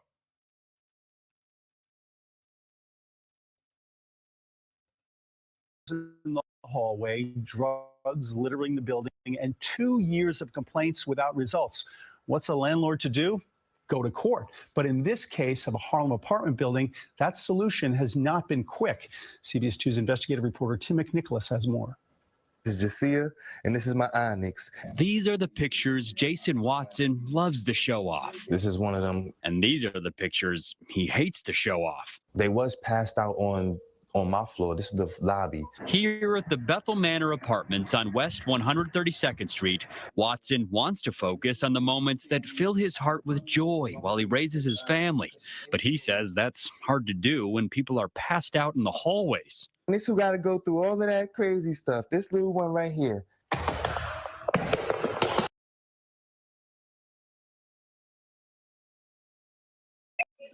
Nah, that's not snitching, man. Get the fuck out the hallway. Yeah, Go somewhere. That's not snitching. That's not snitching, nigga. That's inhumane right there. I'm paying my rent and I gotta come home from fucking work or wherever I'm coming from to see you laid the fuck out, stretched out in the fucking hallway? Nah. Hold on, Get the fuck about it. Hold on. So what do? Do we eradicate the situation by throwing them out the hallway, or do we call the police? Do we risk You gotta call police. Huh? What we doing? Yo, OG Sonny, what we doing? We calling the police, or we whipping these niggas out, throwing them out the hallway? See, if you whip them out, that gives them the authority to want to call police. But you so you nigga. on the upper hand. Hold on. But you in the money. You getting money now. Hold on. Pay attention. You getting money. You getting money. Okay. You're breaking the law. You break the law yourself allegedly by any way you can to survive to take care of you and your family. Do you put hands and feet on these niggas and start eradicating these niggas, or do you do what an adult would do, thinking about his motherfucking daughter and his son and his fucking wife? What we do now? I don't talk to me. Help me understand. What are we supposed to do right now, y'all? Oh, the salute, baby. I mean, that's a rock. That's a rock between a hard. That's now you stuck between a rock and a hard place with that. Yo, Artie, let me ask you because, something. like you said, a nigga's a street nigga. Like that. What we doing? We calling the police or not? Nah, where I'm from, we getting them niggas the fuck out of there. We ain't calling nobody. Pay attention. Stay right there. Keep your thought right there. Pay attention to what I'm saying. Stay right there on that thought. Where you at? Where the fuck you going? Oh, you back. Cool. Pay attention. Stay on that thought. Now, thank you. Craig says we call the police. You say, like I say, we whoop their ass out. But check this out. But now we took it away from our children or our family because we gonna go overboard because them niggas ain't gonna be like, yo, if you go touch him on his shoulder and be like, yo, check this out, beloved, let me help you up. I need you out the building. We're not gonna listen to that, bro. We're gonna drag them out. Heroin spot. That spot been popping for 2 years. They selling heroin out that apartment. So all right. Now we going to war. Pay attention, y'all. That's a Bronx. You from up top. That's a Bronx building. You dig what I'm saying? But Them if niggas you is bring the selling cops there, dope. you're gonna make it hot. But hold on, pay attention. See, That's why I'm glad y'all up here.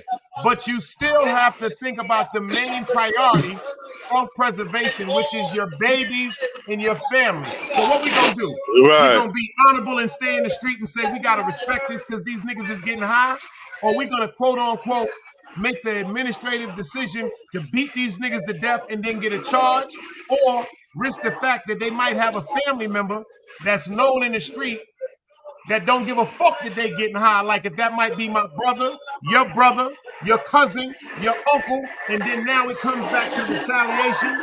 Talk to me, y'all. What do we do? Now, me personally, if I got kids on that floor in that apartment, nigga, I'm waking you up. I'm telling you, get the fuck out of here. Oh, At the end of the day, whatever happens after what that, it happened? is what it is. I don't want to fight. I don't want to beat the nigga up. Nah, I mean, if I gotta yoke you up because you're not listening, I definitely will. But I'm like, yo, respectfully, you gotta get out of here. I got kids in here, you drugged up. Nah, I mean, I'm not there for violence because you do what you do, but you can't be here with that shit. Okay, put it like this. What if one of us fall, even though it's not that? Just imagine one of us with our personality and our heart, if we fell into addiction and we in a hallway and a nigga try to tell one of us to get out the hallway, or we thinking about, nigga, I spent $200-300 here today, nigga. I might be waiting for a free bag. I might be sick. But the funny shit, whoever selling the niggas the shit, if you selling niggas the shit and you got niggas the whole way like that, you stay where you eat, if you ask me. And you know what I'm gonna think about? Honestly, I think niggas should just take it to the source and speak to the dealer. Fuck it. Like, yo, you gonna make your shit hot. Yeah. Hold on, pay attention. At the end of the day. I don't know about this nigga, but when I was selling dog food, we talking about the Bronx, y'all. First of all, obviously, I'm gonna let y'all get into this because it's been over 291 complaints in a year and they still haven't been raided. Let's get to this work. Oh, they paying police off.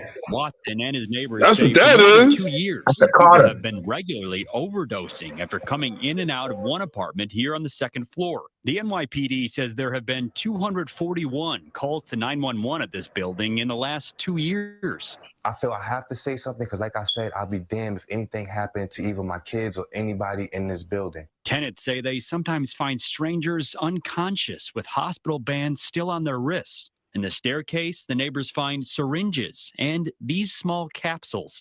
A law enforcement source tells CBS 2 they appear to be what the DEA refers to as trash cans, often used to store fentanyl and other dangerous drugs. I could push my stroller over something and track it in my house. Say my baby could be crawling on the floor, or my daughter could be sitting on the floor. The building is near the border of Central Harlem and East Harlem, and a recent report from the city's health department says those two neighborhoods, along with the South Bronx, continue to experience the city's highest rates of fatal overdoses. It's bad. It's really bad. Emily Gertz works with Harlem United, a group that works to prevent overdoses. Listen to what she Poverty, says. again, discrimination, long-term disinvestment in this community makes it really difficult and challenging for people to thrive. And the pandemic only. Did y'all hear what that woman said? Did you hear what she said? Let's break down what she said one more time. Check this woman out right here. Bless her soul, whoever she is. Highest rates of what she said, man. overdoses. It's bad. It's really bad. Emily Gertz works with Pay Harlem attention to what she United, said. a group that works to prevent overdoses. Poverty, again, discrimination, long-term disinvestment in this community. Poverty, discrimination. Listen to what she said. Because of poverty, discrimination, and long-term disinvestment. Long-term disinvestment. They said, fuck them niggas, let them die. Facts. Listen to what that woman, long-term disinvestment, 241 complaints. Come on, my nigga. We've been outside. Niggas would have been raided by now. Niggas supposed to have been raided right now. 240. If niggas in there looking like they in Africa. They leaning back, laying on Yo, the floor, beloved. But listen to it what was she said. artists. yo Dice. Yo, salute, Yeah. salute, Hey, yo, man. Bumpy Yo, Dice, it Johnson, was great so funny. grandson, Look, running that they got shit. the camera, they got the news people watching this shit, and that shit's still not rated. Because that's real money right there, man. That's high. That's high. What they call organized crime. That's a lot of Yeah, political money. that's different connection. They got different connections. And y'all know how it is up there in the Bronx. That shit different up there, my nigga. You can't be playing up there in the Bronx like that, bro. By the East River and all that shit. That's where they found Rich Port at. You dig what I'm saying? Niggas getting left up there. And if you come, this is the part where I'm saying they destroying us. Number one, you see that man's face. He's trying to take care of his family. But now he's put up in a position where he has to involve the police. Because I know he didn't want to just get up and go to the police. I can imagine how many times that man was like, yo, to the landlord, to the super. You know they got a super in the building. Can you do something? I did something. I got the fuck out of there. We fucked up. Yo, let me tell you something. Do you know they just said, quote unquote, people are going to be going, this going to get so fucked up, man, where people fuck living check to check. People is going to start having to live day to day, bro. Hour to hour. You don't notice how money is decreasing right now, y'all? They're eliminating the money right in front of us. Yo, you know how hard, you know we was outside, how much money was running around, boy? Facts. If it's more people right now and it's more people with a fucking addiction, where the fuck is the paper money at? Where that money at? Them niggas got us fucked up. They think we going higher and we getting lower, man. But check what this lady had to say. Makes it really difficult and challenging for people to thrive. And the pandemic only made all of that a lot harder. And while this area is harder hit than others, the entire... Did y'all hear what she said? And the pandemic? And the pandemic made it harder than other times. They already fucked up. Facts. They've been telling you they've been fucked up forever. But when they took that money and then flourished the hood with that money and gave out all them PPP loans, they did that shit. That was a trap. They said, yo, dangle some free money in front of them niggas. And when they fuck up and take that free money, they're no longer eligible for any type of supplement or financial assistance in that motherfucking community because they took advantage of what they was not supposed to touch. Why you think niggas ain't in jail over that PPP money?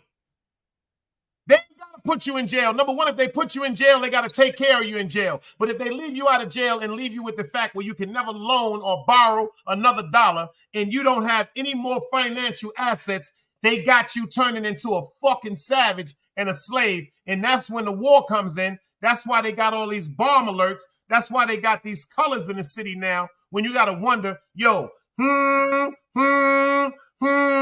they put these colors up. They got people trained from 9/11 on the colors. If you see orange, red, hurry up, get the fucking shelter. They got us trained, bruh. Facts. They give a fuck about us, man. They give a fuck about that paper, y'all. City is That's seeing all a it's rise in about. overdose deaths. That's why Brooklyn Council member Chiose spearheaded a law that requires the health department to offer free naloxone and training to bars and clubs. But the city's health department says last year, 60% of fatal overdoses happened in private homes. Does there need to be a stronger emphasis on making sure that Narcan is available in apartment buildings, in condo buildings? Absolutely, and that's some legislation that we've been looking at. We're trying to make sure that Narcan is as accessible as possible, whether it's in delis and other businesses, schools, and even in apartment buildings. Whenever we reach out to management, it's the same thing. Oh, we're working on it. Court records show the owner, Bethel Manor LLC, has been trying to get the neighbor evicted since May of 2021. The company tells CBS 2 the delays are due to a, quote, backlog of cases in court stemming from the pandemic. A judge did side with the owner about 2 months ago, but the company says they are now waiting on a, quote, final approval from the court system. Removing the resident will help the tenants, the residents at Bethel Manor. Oh, and they broke the glass out. Watson shares a balcony with the apartment, and he's finding those capsules just outside his back door. One more reason to keep a close watch on his daughter. She don't know where his kids pick stuff up and put it in their mouth. One more example of an epidemic that knows no boundaries. Come on, man. That's that. Salute. Ron Boggs, I see you in here, baby. Salute, Ron. That's that. Talk to me, y'all. They don't give a fuck about us, bro. OG, That shit is Nah, like you already know they that they shit looking never like gave the a new. fuck That shit about looking like us. the new Carter. Is that the Carter? That's exactly what it reminded me of. When I saw that shit remained. I thought about when he was walking with him in the rain with the fucking gun. Yeah. Yeah. Look like a new modified Carter. First of all, they said 241 complaints. And that shit wasn't kicked in yet. That shit wasn't kicked in yet. That's crazy. It's Yo, a bigger Dice, you already connection. know it. Ours, them niggas would have came with the bus.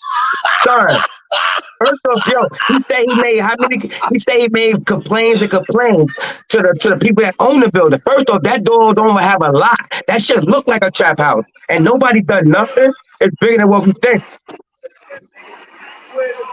Yo, I feel bad for the dread, son. Nigga living on that floor. The one thing I don't. Nigga living on that floor. I gotta go. When I saw that building, yo, everybody up here can attest. Everybody up here, maybe Green Eyes won't, but everybody up here can attest to what I'm getting ready to say. Did you see that trap door? It wasn't no lock, OG Sonny. Nothing. Nigga, bring that work through and get this work. Bang, bang, bang, It wasn't bang, even bang, a, bang, it wasn't bang, even bang. a doorknob.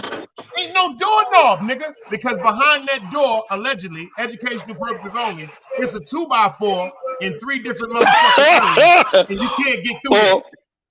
No, what is it? Back in the days, the police lock. Remember the police lock? Yo, the fucking police lock with that black beam that locked in that shit right there. You know exactly what I'm talking about. One day. Rest in peace to Super. They were serving them niggas to the doorknob. Yo, we in one of the most monumental coke spots ever on Schenectady. Rest in peace, Bonnetti and Super. We in there selling. The coke bags was so bad. Yo, listen to me. They used to give us $5,000 packs. I used to go to St. John's and buy diamond paper and tap the packs.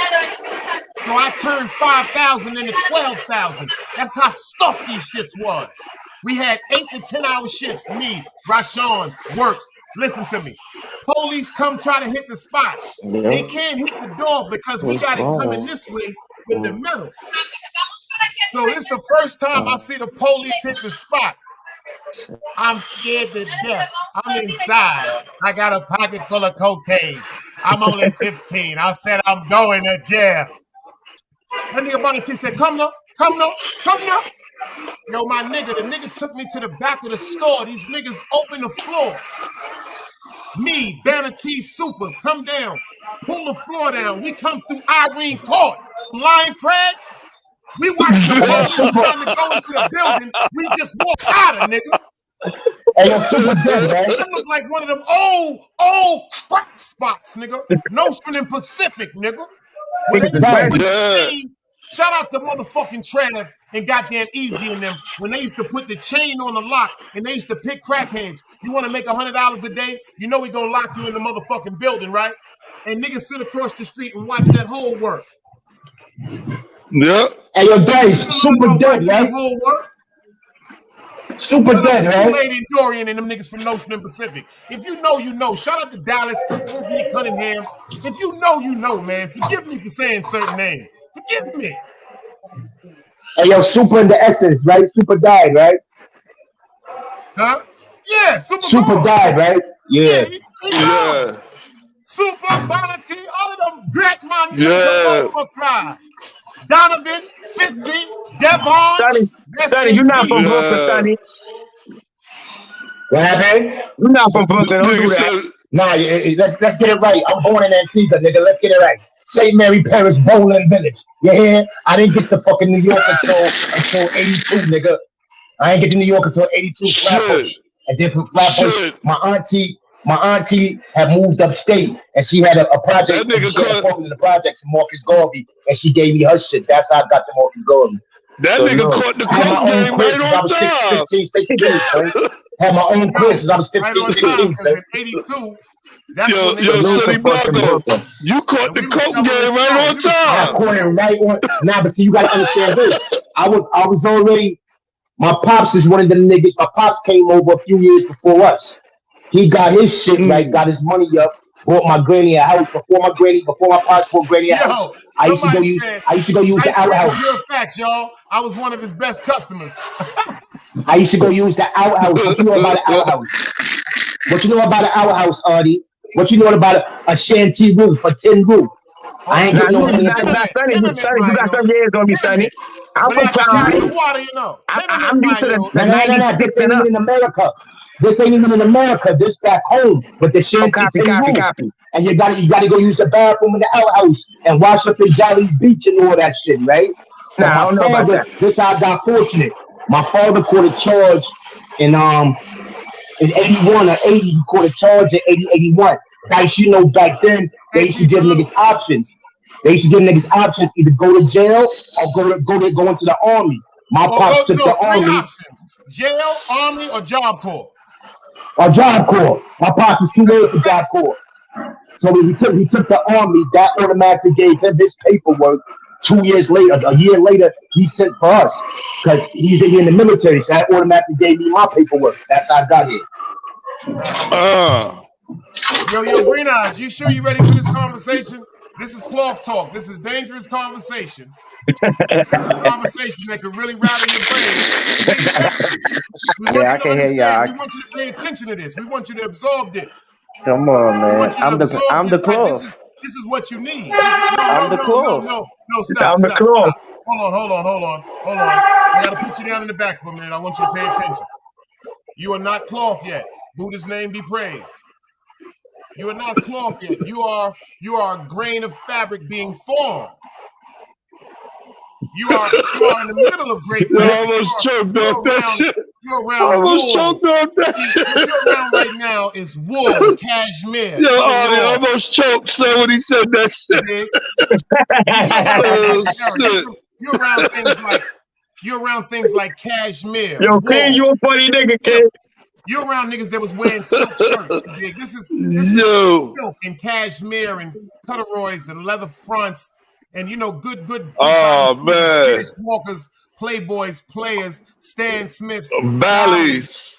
Come Yeah. on, man. See, you don't even see Yeah. that's why I see that it just Yeah. freaks you out, and I didn't even do And, anything oh, and because you don't don't forget the understand what we're infamous saying. Wallaby Clarks. He don't Don't understand what forget we're the saying. infamous I Wallaby never touched Clark. them. My hands are right here. My hands are right here.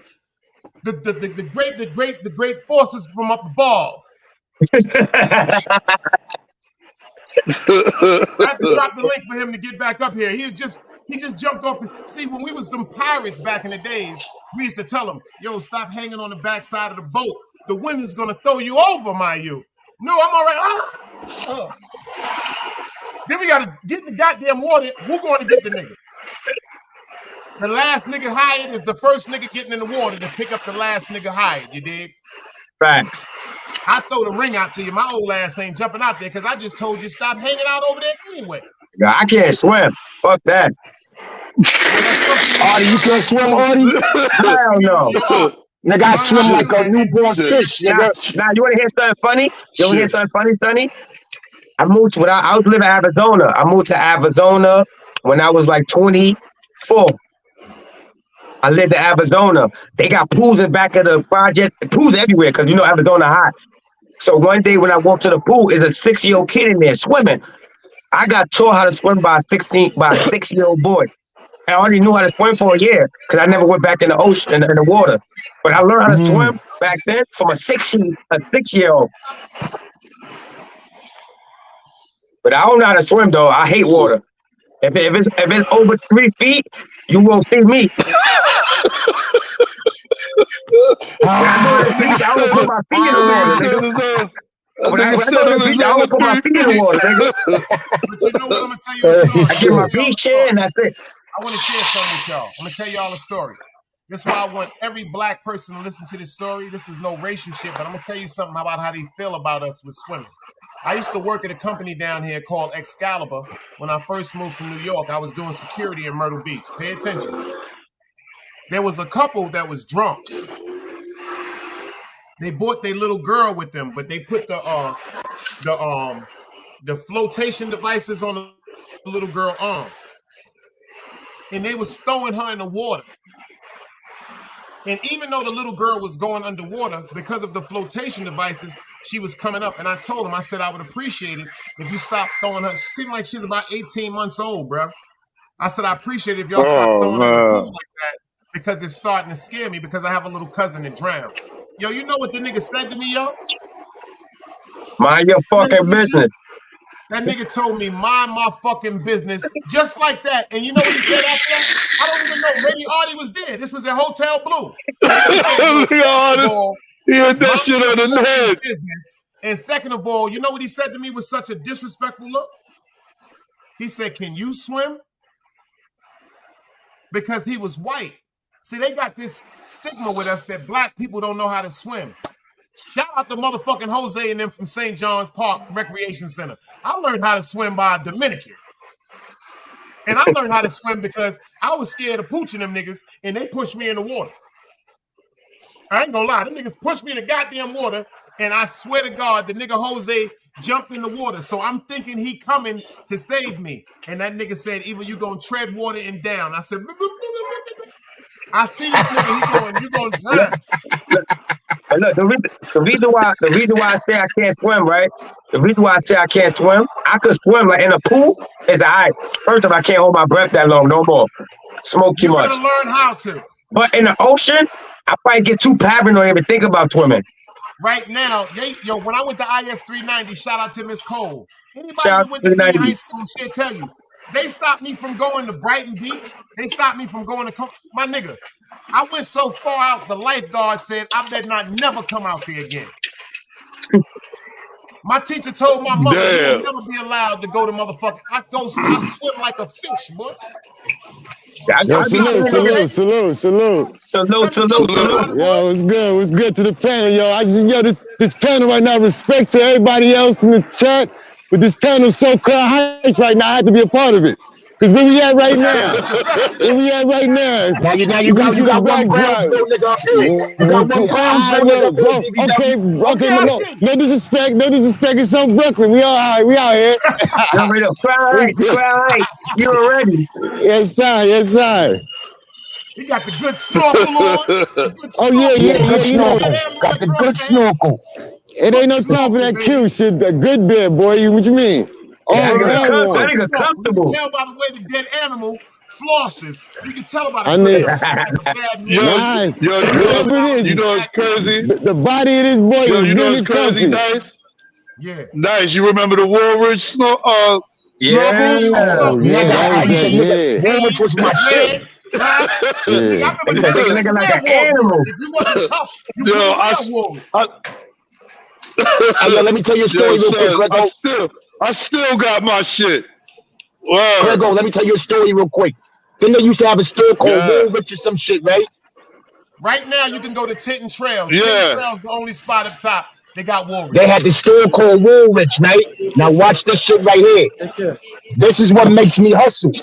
My first day at school, but the first day I got here, my pops gave my mom's like 2 bands. 2 bands back in the 80s was a lot of money, right? The nigga, we went to Woolridge. I ain't never seen shit like this. I'm from across the border. Nigga, I'm snatching everything. Yeah, I want this, I want that, I want this, I want that. I put that shit on my nigga the next day and walked. I ain't get a half a block. Niggas is clowning the shit out of me. Yes, what the fuck is that right there? Look at this. Yo, I had a pack in my hand the next day. Shout out Raleigh Dress. I had a pack in my hand the next day. Big picture them this up. Big view this up. Big solo view this up. That's nice. That's nice. Big boat them up. Big Monte. Big boat. Big Monte. Dead of the water. I can't swim. You want to show water? Dog soldier. Nigga, not only did he show the water, he showed that yacht, nigga. Pay attention. Pay attention, nigga. And that shit won't sink. I don't like the water. That motherfucker won't sink no matter what. He said if you could afford one, he said the shit won't sink. See, man, I'm going to the water.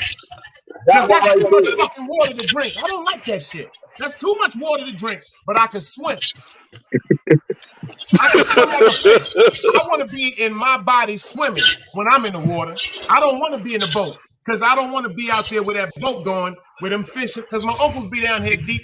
Yo, they pay $250 to go on a boat, and that includes the bait and everything. And they go out for 5 hours. They drive they boat out 2 hours and sit in the middle of the fucking water. And I'm not doing that goofy shit no more, son. I almost had an anxiety attack, nigga. I ain't doing that shit no more, nigga. Was it big, Mike? You ain't never seen no fish your size on the boat looking at you, nigga. Like he know he ain't supposed to be on the boat. I feel you. I'm doing that goofy shit no more, nigga. Yo, them fish dangerous, nigga. Them fish dangerous. I done seen them niggas full of fish out the water, and that nigga fighting get back in the water. By itself. That shit said, nope, not me. No, not this me. is not regular fish. I'm not talking about porgies and bass. Nah, he talking about the bluefin and marlins and all that. Tuna, yeah. These joints is fighting for like 2 or 3 hours. You gotta fight. Sometimes once that joint bite, let's go. He talking about if the tail hits you, nigga, you liable to fucking you liable to fall over, nigga. Someday y'all see dolphins coming through here. Cause in the water, bro, just jump in. Jump in with dolphins? Oh yeah, and swim with the dolphins. Dolphins will save your life. Dolphins will save your life. Swim with the dolphins. Let me tell y'all something. Hold on.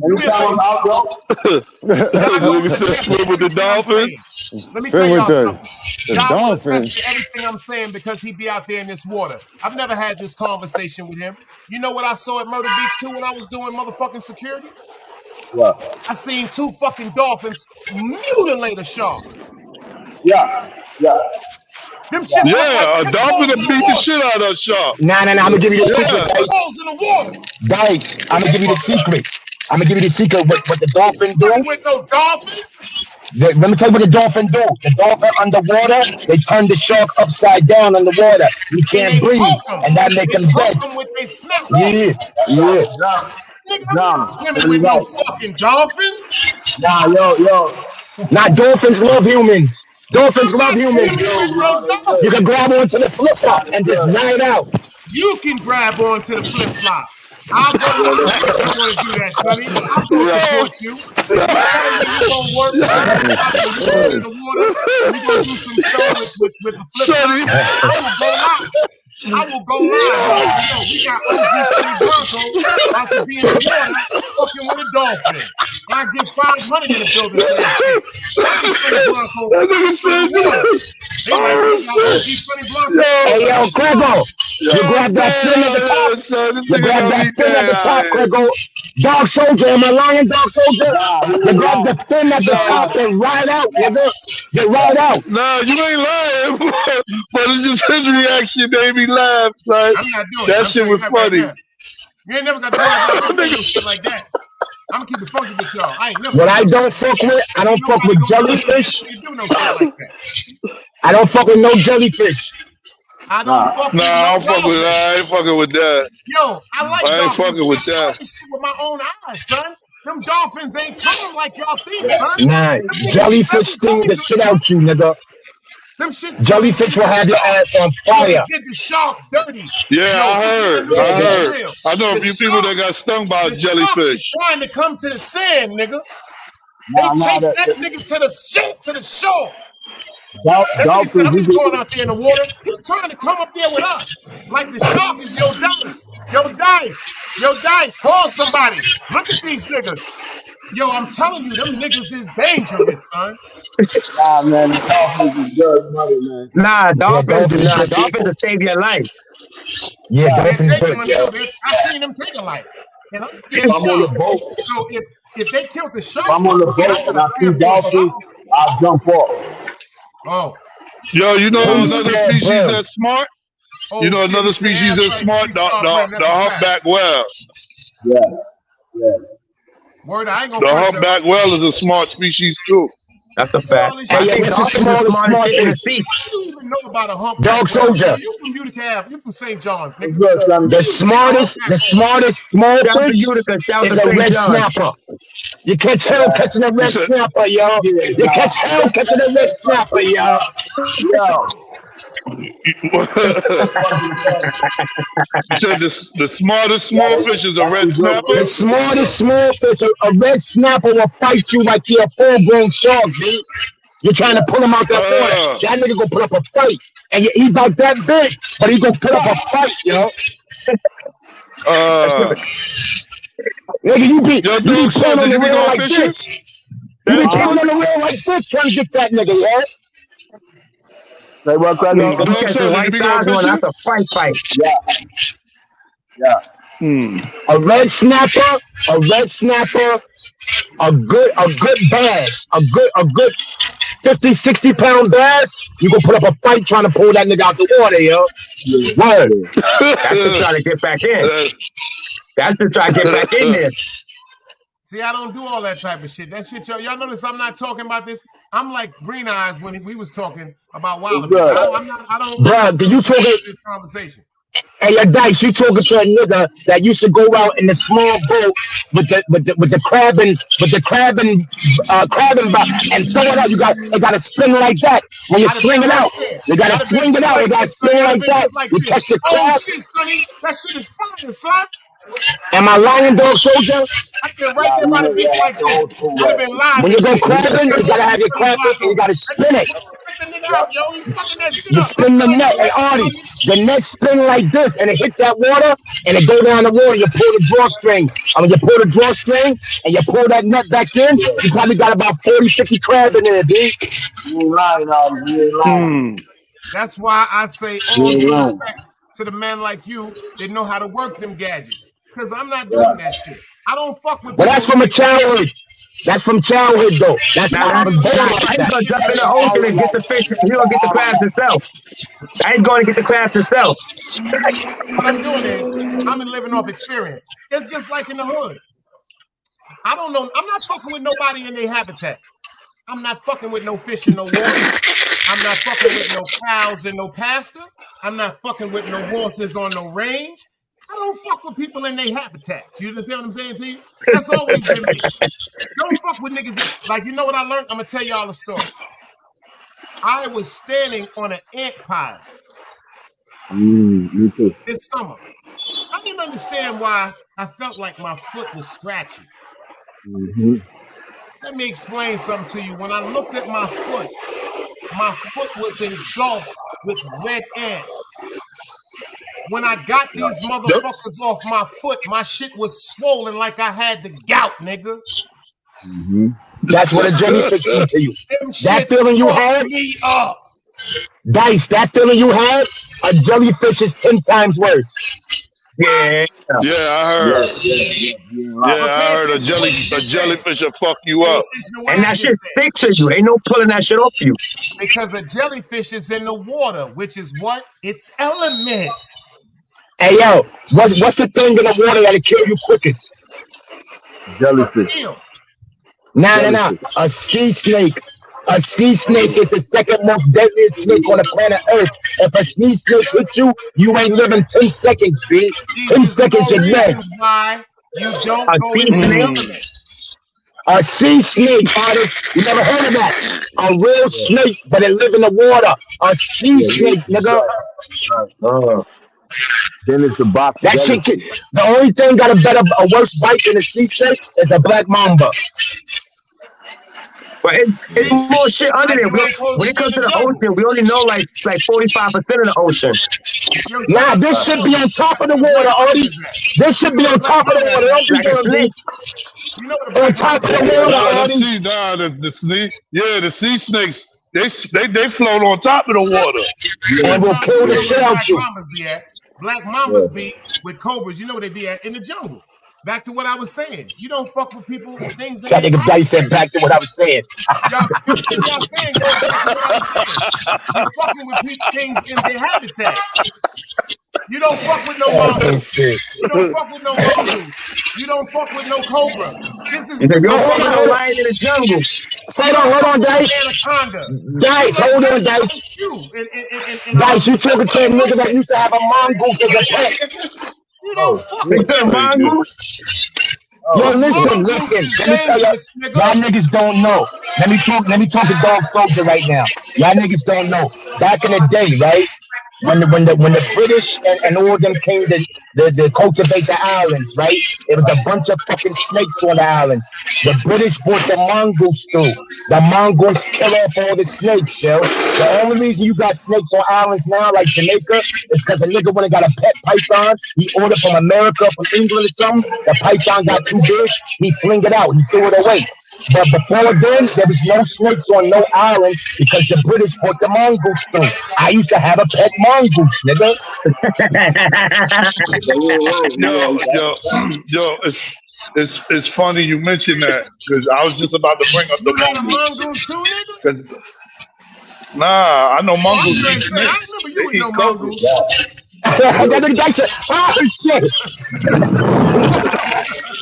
You fucking me up right now, nigga. I can say some other things I remember you with. I don't remember you with no goddamn mongoose, nigga. You know what I'm saying?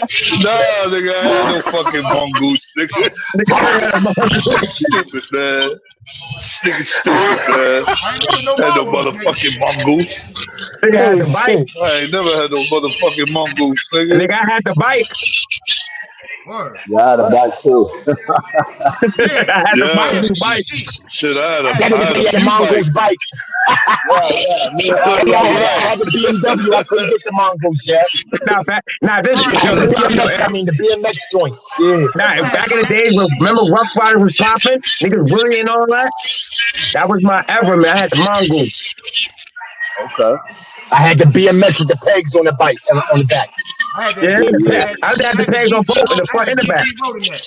And my rims was icy, nigga. My rims was icy because I had that aluminum foil on my rims, nigga. My shit was icy. Nice. Oh, you know the aluminum foil on my shit. I had rims, nigga. I had rims on my BMX, nigga. The aluminum foil, nigga.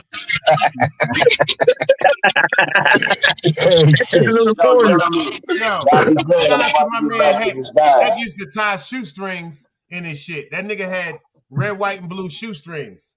Rest in peace. And what's the shit that you used to put in the bike and the tire and it made that clicking sound when niggas is riding down the street? That's what they had the quarter water. Yeah, make it sound like that's what you make it sound like a motorcycle. Like a motherfucking motorcycle. That's a fact, the quarter water. Yeah, you put that shit right in the back. That shit go. That's a fact. Niggas outside since the big wheel. I had to take the seat off the big wheel, nigga. Salute. All right, y'all. I've been outside since I used to have to take the big wheel off the knee and ride on my knees and kickstart that shit, nigga. That's a fact. I had to take my seat off the back of my big wheel and ride and kick that shit with my knee, nigga. That ass. Like a scooter. That's a fact. Nah. I'm gonna tell you what fucked me up. This is what fucked me up. When I moved to Brownsville, right, and saw Donnie Smallwood, big Donnie Smallwood. Little Donnie had about a team of about 15, 20 niggas. And Big Donnie went and bought all them niggas motorbikes, or mini bikes, and about 15, 20 niggas in Brownsville on mini bikes going crazy. Donnie Smallwood had them niggas lit, B. Word. Yeah. Donnie had them niggas lit. Yeah. You see? Since y'all older than me, right? I'm 39. What was the best year? The 80s, 90s, or 2000s? 92. Yeah. I'm gonna go 89. I'm gonna go 89 to 92. 89 to 92. Yeah. I can't early say 90s, yeah. As me being younger than y'all, I ain't gonna front. I think like 95, 97 was fire. 92, I ain't gonna front. 92, I can't see 89. I got fortunately the time I went to jail. 92, niggas was getting plenty of money. 95, my man M got killed. Rest in peace. 89, I was 5 years old. But see, this is what I'm saying, Artie. This is what I'm saying. And Dice could vouch for this. Prego could vouch for this too. And 89 was my freshman year of high school, right? 89 was the era. We still caught that big boy money. We ain't catch that big boy money, but we still caught that big boy money all the way up until like 95, 96. We was catching that big boy money. Around 98, 99, the work started going up, the prices, but the quantity started going down. Yeah, You paying 30 when you paying 30 for one joint, Artie, in your day you paying 30, 34 for one joint. In my day, I'm paying 17. 15. 18. Yeah, right. The most Poppy gonna tax me. Poppy might tax me 22, but he fronting it to me for the 22. Rest in peace to Bionic. He fronting it to me for the 22. Around that time, I was a baby. And then Ollie, this is what happened. He was so motherfucking dudes smooth. from Brooklyn and Dyson and Blanco's era, them niggas discovered, yo, we could take this work and go fucking upstate New York, which would quadruple the profit. That's what I just talking about. Bionic. So now, Bionic. How you think I got down here? That was in my episode. Hey, yo, watch this. My era, we was raping Philly and all that. Bionic had the birds. You for heard what Big 12,000. said. Check this out. Bionic had the birds for 12. Craig know what I'm talking about because they said, all right, we know a nigga. Somebody got something in the background. Let me mute up. Copy.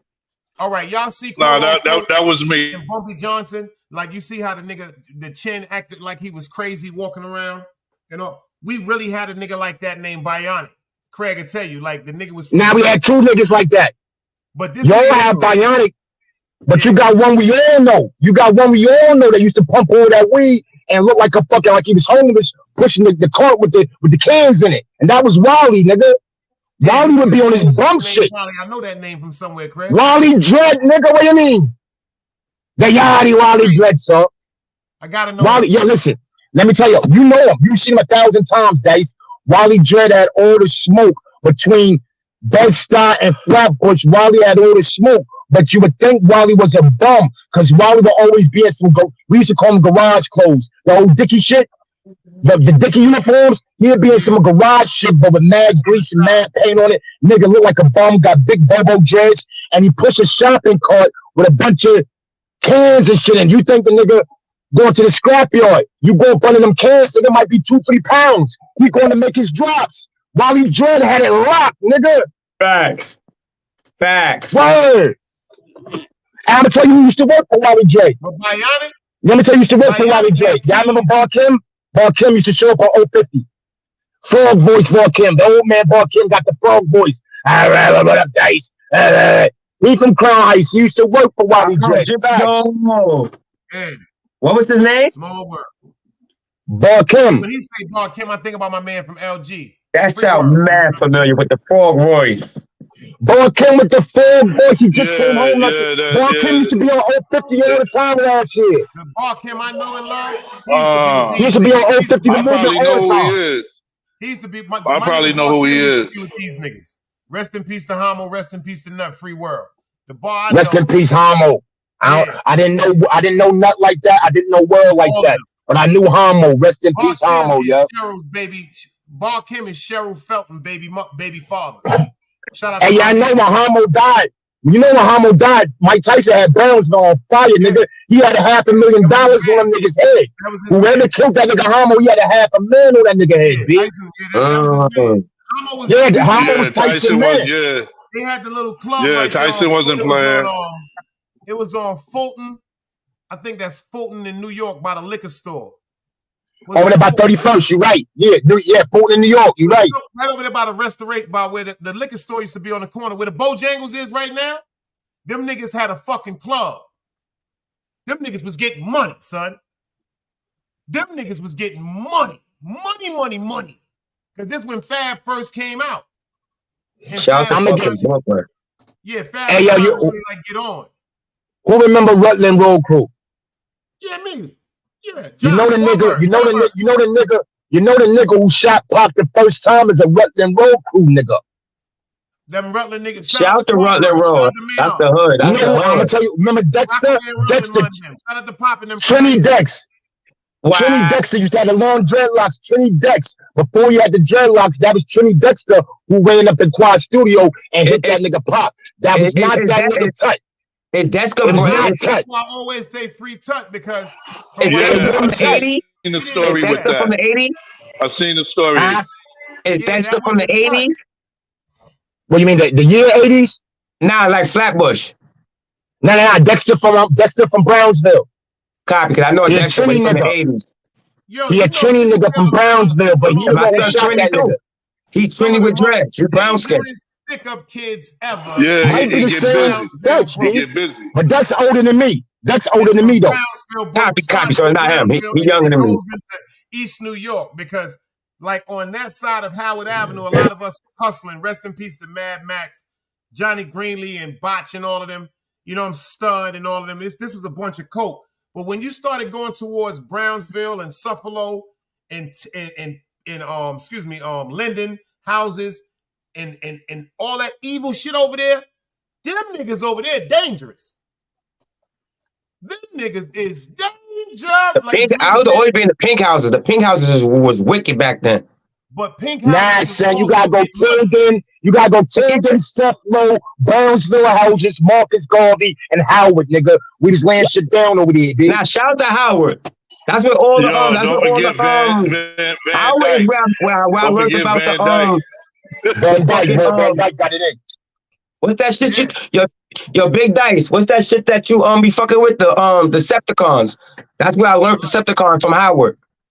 Yo, you know what? We think about that shit, man. I was just thinking about. I think long. R.I.P. Sean Prince.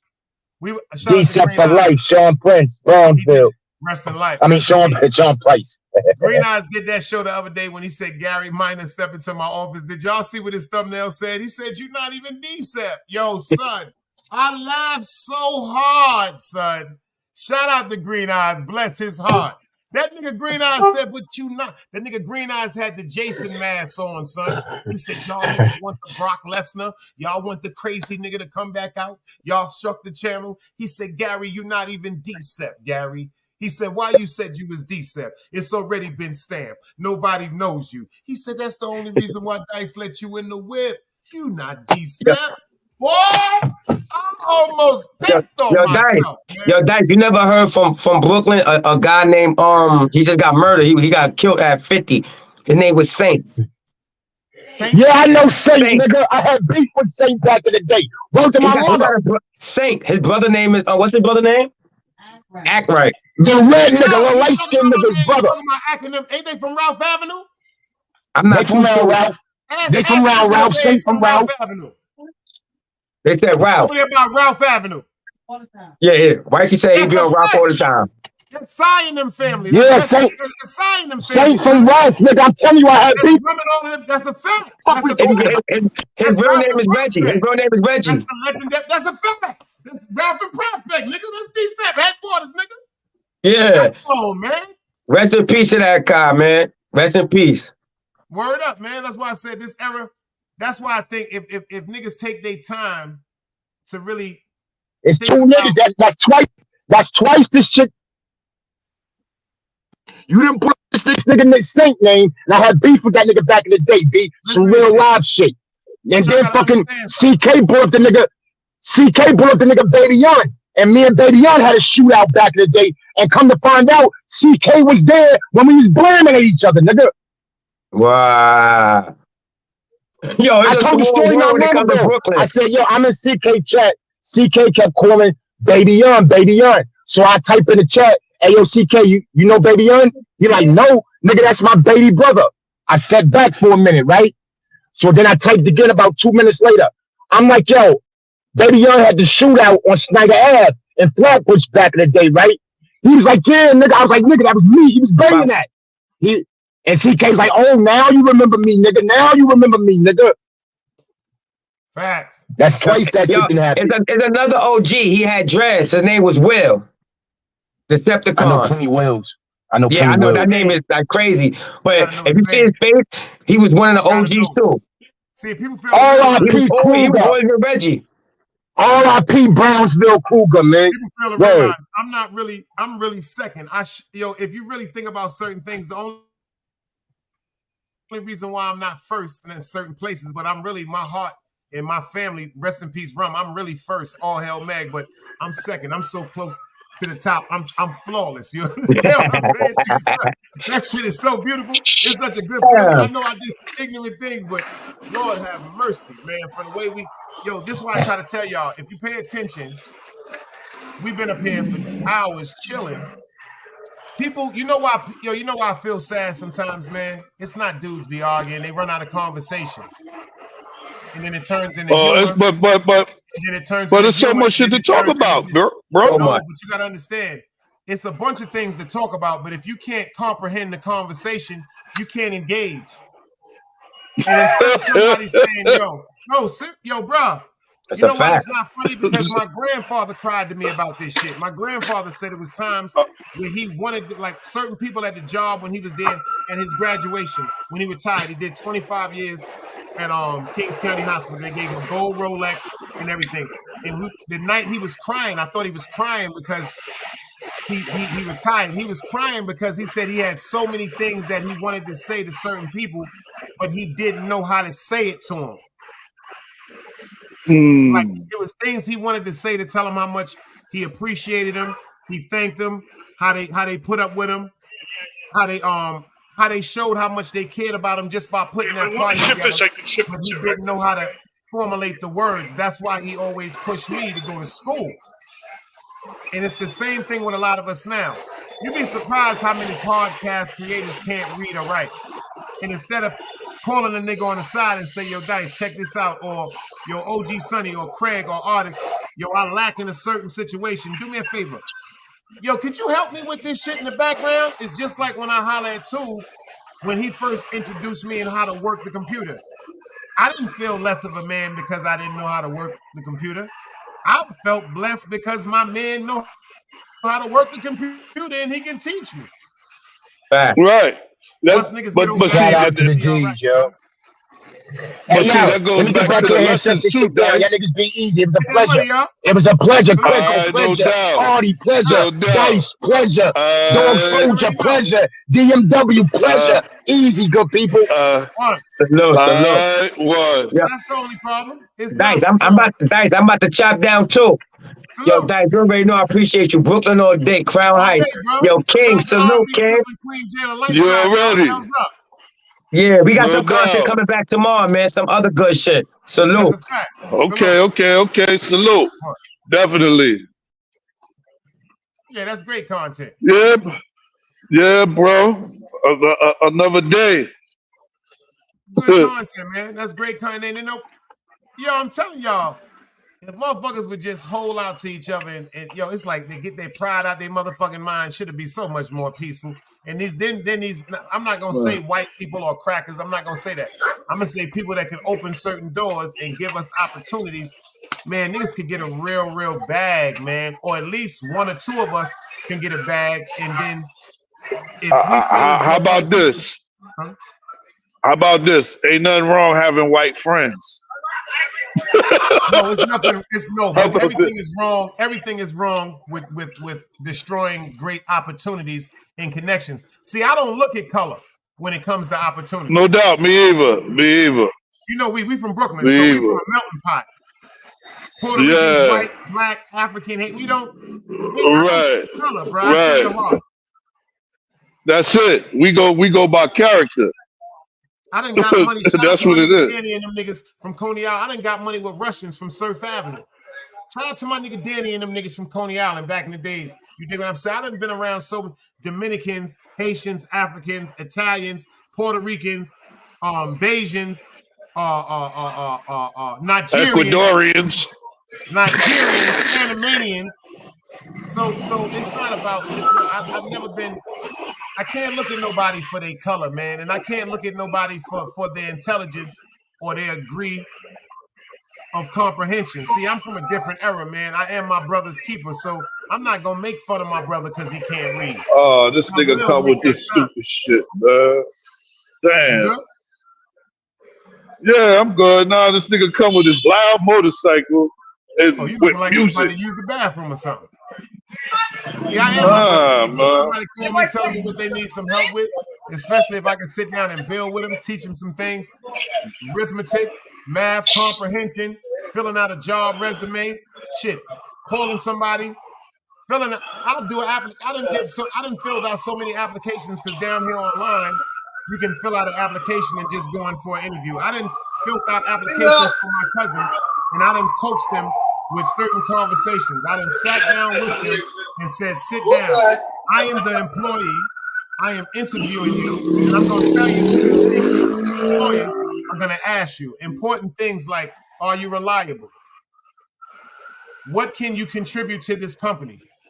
Once you get past them 2 questions, they're going to start telling you things pertaining to the company to make you see if you feel as though this is something that you would be a good fit of. Now it's time for you to formulate a response in your mind, and it got to be the truth, because if they give you the opportunity to even give you employment, once you come in there with a great impact of leadership and being reliable and reliable and on time, And being an asset. now you're opening the door in the views of other people that look at all of us and ostracize us as the same as these niggas is always gonna be late. These niggas don't want to work. These niggas can't work together. They got bad social skills. They don't even know how to talk. They don't know how to communicate. Because if they judged us in a totality because of certain things that is said on YouTube pertaining to these podcasts, we would all be ostracized and pushed away to get no money, because if we can't even talk to each other respectfully as men or women or adults when we are upset with each other, how are we going to interact with people if we at work and we have a problem or a misunderstanding? That's what people don't see. That's what bothers me. Right. That's what bothers me. We get categorized in it. We get put in the same. I'm not a nigga. I am not a nigga. That is a poor state of mind frame that has nothing to do with color. A nigga is one of the most filthiest energies on the world, because a nigga is feeling though that they are owed something. A nigga feel as though that they don't have to contribute. They don't have to get up and bust their ass. Niggas don't take accountability. Niggas always point. And niggas, this is the most important thing about a nigga. A nigga always swear to God he right. Yep. Never wrong. Yep. And a nigga never want to shut the fuck up. And listen. Just listen. And it goes back to what we talked about. The difference between criticism and advice. Ain't nothing wrong with being intelligent. I tell my son that shit. I tell my little cousins that shit. Shout out to my little cousin Shania. 22 years old, got 2 jobs, don't want to hang out in the street. She just want to be home and relax and enjoy her days off. Shout out to her. Got the same boyfriend no from when she doubt. was 17 years old. Don't want no children. Is practicing safe sex. And I'm so proud of her, because she's 22 She's still years old. young, man. She's 22 still years young. old. What were we doing when we were 22 years old? At least we know that the man that she's dealing with isn't abusing her. He has a job also. He's not putting his hands on her. They're in love. That's Their right. families know each other. Their families go to church with each other. No doubt. This is the way that we can rebuild our community. If Craig got a daughter and I got a son, when we're working, to the day we go back to the essence, we are building money to leave behind for our children. Generational wealth. Pay attention to this. Yeah. But if I know Craig's background and I know his moral etiquette and compass, and he knows my moral etiquette and compass, and pay attention to what the word groom is supposed to be with. If his daughter is interested in my son and vice versa, if they are around us as a family unit, as we interact with each other, likewise as friends and family should, and they naturally develop an interest for each other, pay attention. Our generations are passed down together with generational wealth that they can both share because of Craig leaving certain things behind for his daughter and because of Lee leaving certain things behind our daughter. And then the same thing that we taught them, the same process as people, once we start engaging with good people like ourselves and surrounding our children with sane, good, like-minded children, we can start eliminating the bullshit we've been through, y'all. No doubt. And that same You ain't format, say, they're going to continue, just like we trying to get away from this generational curse that we going through now. yeah, we definitely got to break this chain because this shit is crazy. This shit crazy. All types of weirdo shit going on. This shit definitely got to change, man. It got to change. At least, like I said, if you're going to it's gonna take some work. It's gonna take some work, but it can happen. If you're going to transmit It some can happen. bullshit, if you're going to transmit some bullshit, transmit that it's a joke. That it's a joke. But because at least when we watch the 18, at least when we watch Power, at least when we watch these television shows, we know this is all scripted scenes. So even though we may be intense and be aroused or interested in certain things that we watch, we know this is just all an act of entertainment, because what they're doing on YouTube is mixing entertainment with blatant disrespect that can get somebody harmed and get someone hurt. So if it's a script, let people know it's a script. When you're telling somebody, suck your dick or fuck your mother, if you and somebody cool enough to make up some type of script to make you niggas look like fucking clowns, go ahead and do that. But keep that sucker shit away from the official cats such as myself and the other ones that we incorporate ourselves with.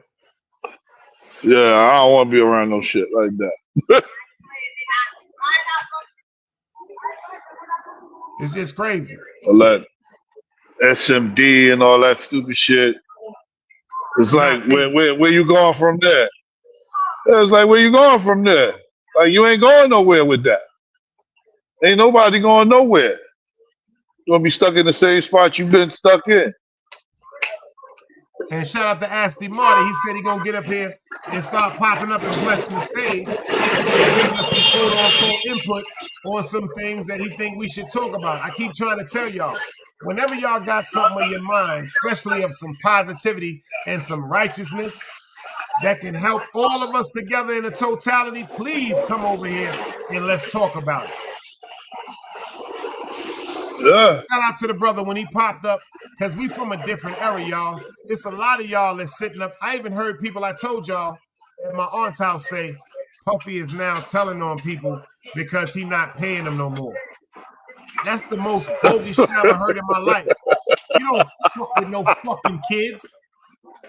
Ain't no money gonna ever have a law forgive you for being a pedophile. And where I come from, we really, really handle niggas like that our own way, and the police turn their eyes. Well, when I was coming up, allegedly, educational purposes only. I don't know about the day. When I was coming up, niggas used to get found missing, man. And the police would be like, well, you know what happened? You know why the community did that to them. They would never try to pinpoint it on one person. They would say, if we lock up one person, we're going to have to lock up the whole fucking community. The community did this to him.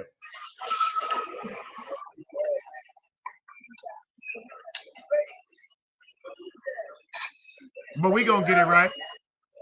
Yo, that's my man. Yeah. Yo, that's my man, son. You talking about Shot from Kingsborough? You talking about E-Town and Face and rest in peace, Keith, brother?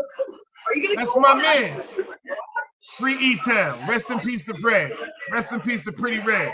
And shout out to Face. Ashley might know my motherfucking uncle. My uncle is Ice Water, Ashley, from Utica and Sterling. They call him Justice, Ice Water, same person. Levon McLeod, that's my mama baby brother. He's saying names like that. Them is different names, y'all. I'm telling y'all, them is different names, y'all. Them ain't no regular names he talking about, the 18. Nah, that ain't no regular talk right there, y'all. If you know, you know. If you don't, it's not for you to know. Certain things is educational purposes only. Certain things like back in the days when we was coming up, if a nigga had a good bag of reefer and niggas walked up on the block talking about who got that good weed, I don't give a fuck if you got a pocket full of weed. You better not serve that nigga. If a nigga walk up talking about, yo, where I can get that base from, you better not serve them, because if you really outside and people know who you are and they identify you with who you are, certain things is self-explanatory. Am I telling the truth, y'all? Yes, you are. Yo, it's funny you mentioned that, because allegedly when I was on the block and I used to see motherfuckers, allegedly, yo, you got that butt? Educational purposes only. Right. Allegedly. I used to look at niggas, yo. To the fact to enlighten and educate the viewers that are maybe participating and may partake in conversation. Due to YouTube standards of that, I had to say that. Right. Yo, I used to laugh at dudes, dice. I ain't gonna lie. Used to be like, nah, I ain't got no weed. I don't know what you talking about. Come right there to the corner. Yo, who got that motherfucking haze out here? I heard that fire out there. Haze, what the fuck is that? Is that a mist of some sort that comes on the light because of condensation and moisture? Yo, them niggas used to look at me like they wanted to murder me, son. I said, is that some type of mist or condensation that erupts after being outside in the rain for too long? Yo. You was giving niggas the fucking dictionary of the fucking words. Word up. What do you mean haze? A light mist that is accumulated because of moisture that seeps in because of wear and tear pertaining to what? Being outside and not under a garage of some sort? I don't know what you're talking about, man. Word.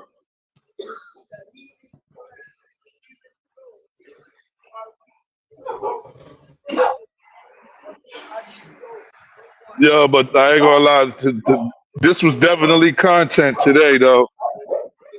You getting on later? Yeah, I'm shutting it down. You know, Egypt going crazy. She got to go outside. I already know that's your cue. She like, nigga, you talk long enough. I'll let you live. I ain't act up. Now come on now and walk me, nigga. I got some shit and pisses to do. Y'all know how I'm going to end it out right now. I'm going to end it with Diddy Bop. You dig what I'm saying? Watch this. You want? Let's go for the Brooklyn Cats. Let's go. Shout out to everybody for pulling up. Make sure y'all pull up tonight. We're going to go again live. Salute everybody. Salute to everybody in the chat. Bards, everybody. Y'all know who y'all are. Let's ride out for the Brooklyn anthem, y'all. Let's go.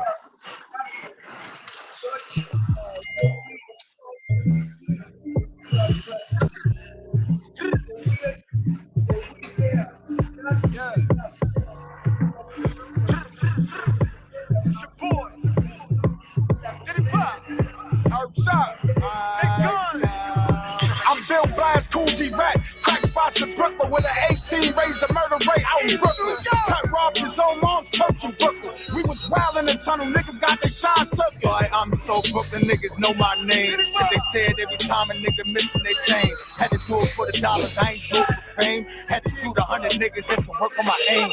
We ain't aiming at your leg, up, we tied at your brain. Leave his body on the floor, blood flow in the drain. They light candles on his ass, we gon' spit through a game. For 40 days, 40 nights, niggas making it rain. You get knocked for that body, better not say a name. Shit, we took the same oath, my chain is your chain. I'm from the old Brooklyn, nigga, you know how we play. This whole team get it, spread love to Brooklyn way. I did drive-bys, nigga, book dice games, nigga. From picking after Blake Birdman to Miller. My gun game sick, can't name a nigga illa. Had to fire on this nigga just to show him I was realer. I had to fire on my man, he was fucking with the ops. Had to fire on this nigga, he was talking to the cops. Had to fire on the nigga, he was fronting on my block. Man, I fired on this nigga, he was looking at my watch. I'm so Brooklyn, nigga. And when I'm out of town, they call me Brooklyn, nigga. From Detroit to LA to NC, nigga. From Jersey back to the Parkway, nigga. To Labor Day parades on the Parkway, nigga. The Callaloo dumbing in the Ark, my nigga. I remember from the lab, Lennox Park, my nigga. I rap East New York from the start, my nigga.